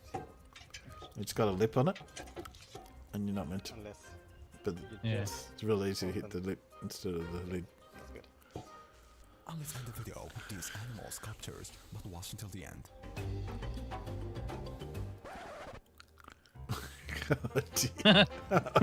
He's happy. Enjoyed the video. I know, but put the small movies. That's not the comments. I just thought there was some ridiculous ones in there. Ah, dear. Well, I have a few things left on my list. Anything that we can take up? It's what, just going on minutes. You know that one with the cup, and then they take it apart and they realise the cup's actually smaller than it actually looks. Yeah. That's a trick you find actually in a lot of packaging all the time. Oh yeah. All the coming time. more- If you look in and with- if you look in supermarkets hard enough, you'll find some. And with shrinkflation, it's becoming more and more prevalent. Yeah. The only thing they can't do is they have to actually give you the net weight of the Yes, product. but a lot of people they're not lying. Yeah, they're just trying to fool your eyes to make it look bigger than it actually is. Yeah, but you have to understand how big something is, though. So a lot of people don't. Yeah, necessarily exactly. know, Yeah. You know, oh, it's, Because I mean, if you look at products, I mean, like nobody really knows how big something is that weighs, say, I don't know, 100 grams. You don't really know. Most people don't. You know, unless you're looking at that thing all the time and weighing it all the time, then you get an idea visually what it looks like. But most people don't. That's how they get away with it. So they're not breaking the law. They're not doing anything wrong because they put the weight on the product. You know. But it's just it's a con. Well, that's all packaging is, really. I mean, like I bought my dad's birthday on Monday, and I bought him a good quality bottle of port and a box of chocolates, a box of Lindt chocolates, right? Little balls, and you open up the chocolate, and half the packaging's just cardboard. It's like this big square box, right? You open it up, and there's a tiny little space in the middle with half a dozen chocolates in it, and you think you could have fit those chocolates in about a quarter of the volume that the box takes up. yes, and there's a whole lot of examples of that. There's a whole Reddit thing to that sort of misleading packaging stuff. The ones that get me are the ones that you might see like a pizza, and they have a little window of the pizza which might have, you know, a bit of pepperoni or something rather than. Then you take it off, and that's the only bit that's got topping on it, and the rest is just cheese or something else. Which to me I think is deceptive packaging, but unless they actually say, it can be a bit hard to get those guys. Well, the other thing that pisses me off too is that you buy something and it comes in a cardboard box that's wrapped in plastic, and then you open up the cardboard box and there's a plastic bag inside that with items in it that are wrapped in plastic, Yeah. And you take out the power cord and it's wrapped in plastic. Plastic, yeah. And then it's got plastic on the pins of the power cord. I mean, everything's wrapped in multiple layers of plastic. I mean, it's just not necessary. Yeah. Oh, damn. It's become a bit of a trend. Yeah. It's also this presentation trend of trying to do this boxing with, you're buying a product and so they give you this big box and inside it's all like nice and black and trying to give you this experience of opening it. But, you open it up and it's just the product, Yeah. You throw all that away. 10 seconds of nothingness. And particularly when you see cheaper products try and do the same sort of stuff, and it's like, just a waste. Well, I got a very short Everett. I got to make sure I don't get backed up on Everett. We don't want to have that happen. So no, we might finish off with an Everett. Chance it. I did have something in my list. I found this stuff for Sydney University, which you can go through and it'll tell you what STEM career you should be in. And I was going to say we could go through that. I did it, and guess what I should be? It was a bit boring. Where? I should be a designer. Well, it was a bit dull. Yeah, I was hoping it might tell me I could be something more exciting and I could quit my career, but just show me I keep doing what I'm doing. Oh, dear. Anyway, Everett, ready to go. Just make sure I haven't sped him up. Slow him down a little bit. Here we go.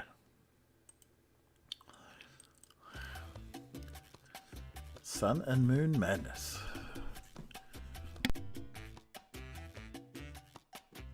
Sorry about that, my daughter called me. We Hebrew Israelites been telling people that the earth is.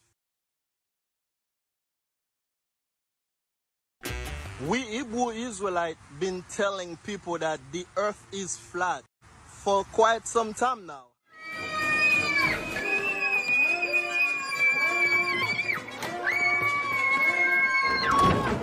What was that? I don't know.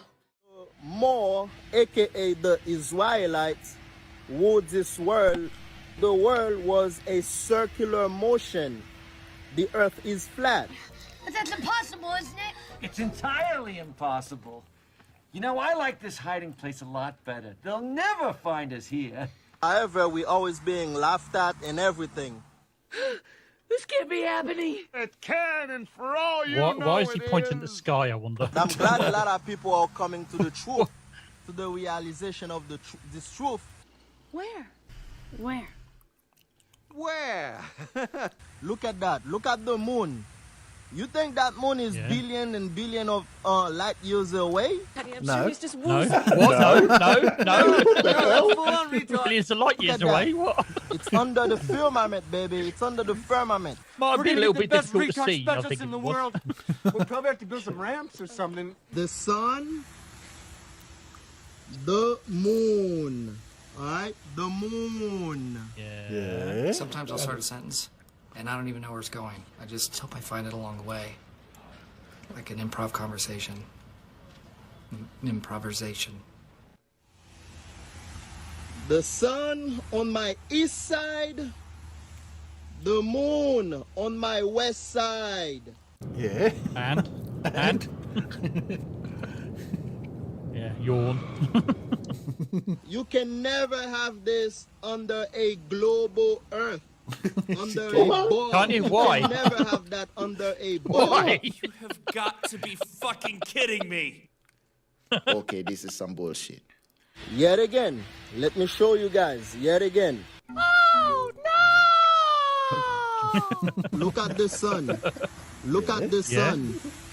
Yeah. Look at the moon.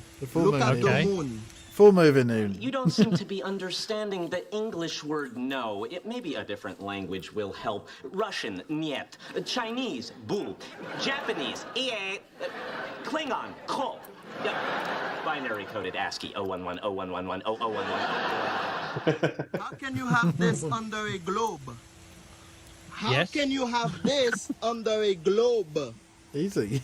How can you have this under a globe? My God, are you still talking?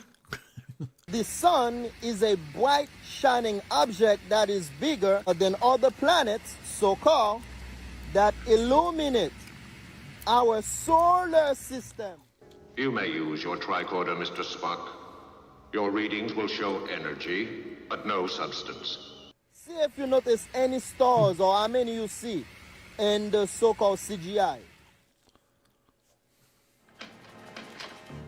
Man, you come right out of a comic book. NASA, stop lying to the masses. All right, come clean. Come clean. Mom, that's Billy. He's in my class. I heard he's retarded or something.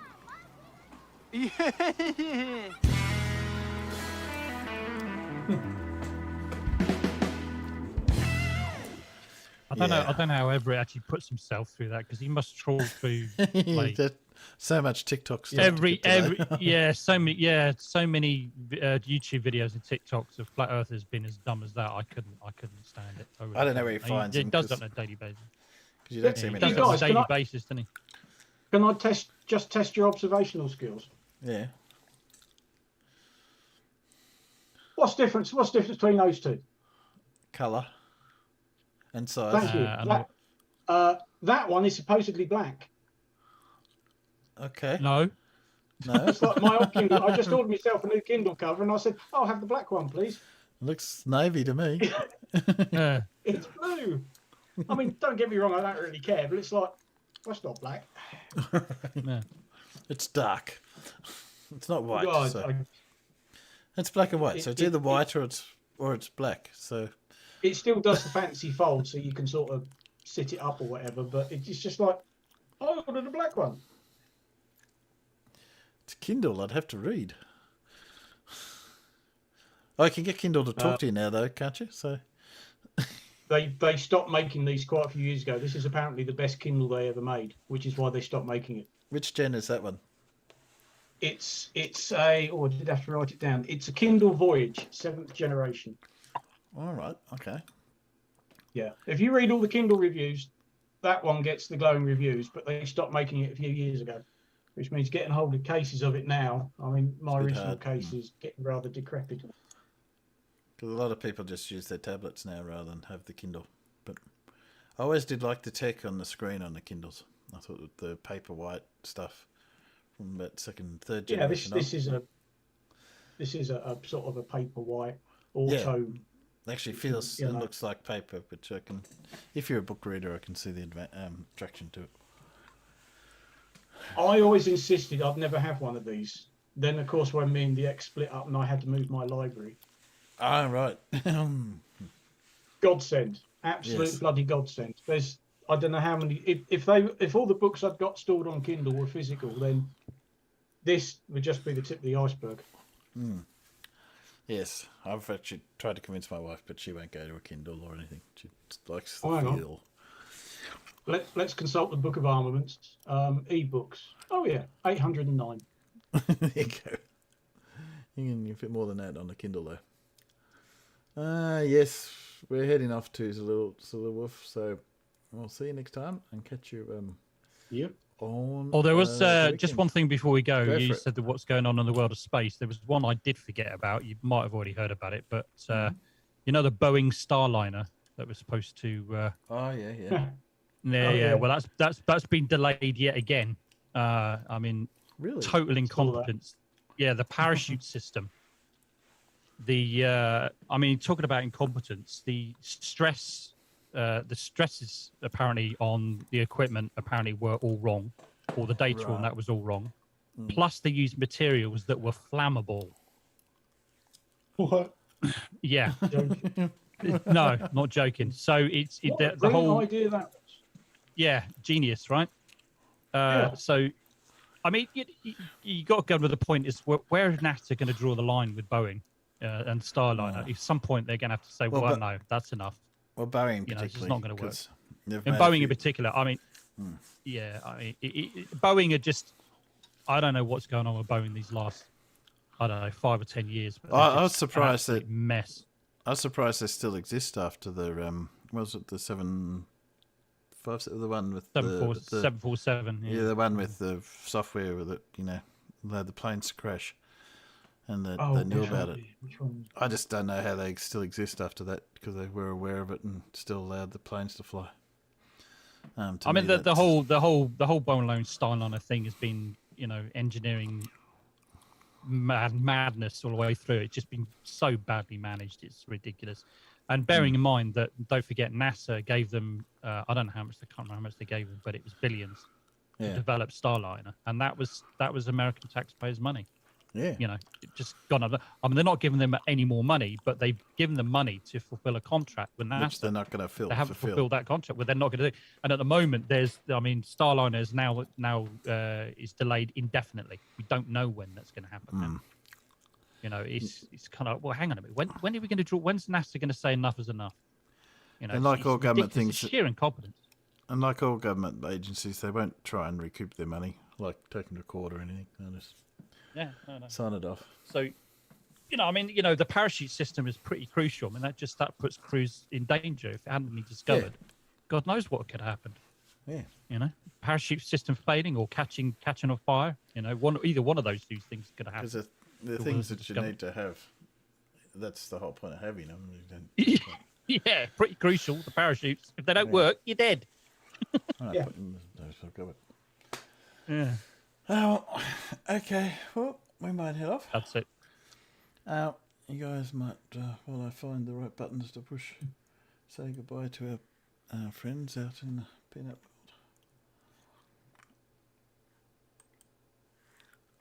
I think that was a wave from farmers there. Bye-bye. Bye-bye. Okay, guys. And again, we'll catch you up on the weekend. We'll see you then. Bye. Thanks for coming. The end. We should be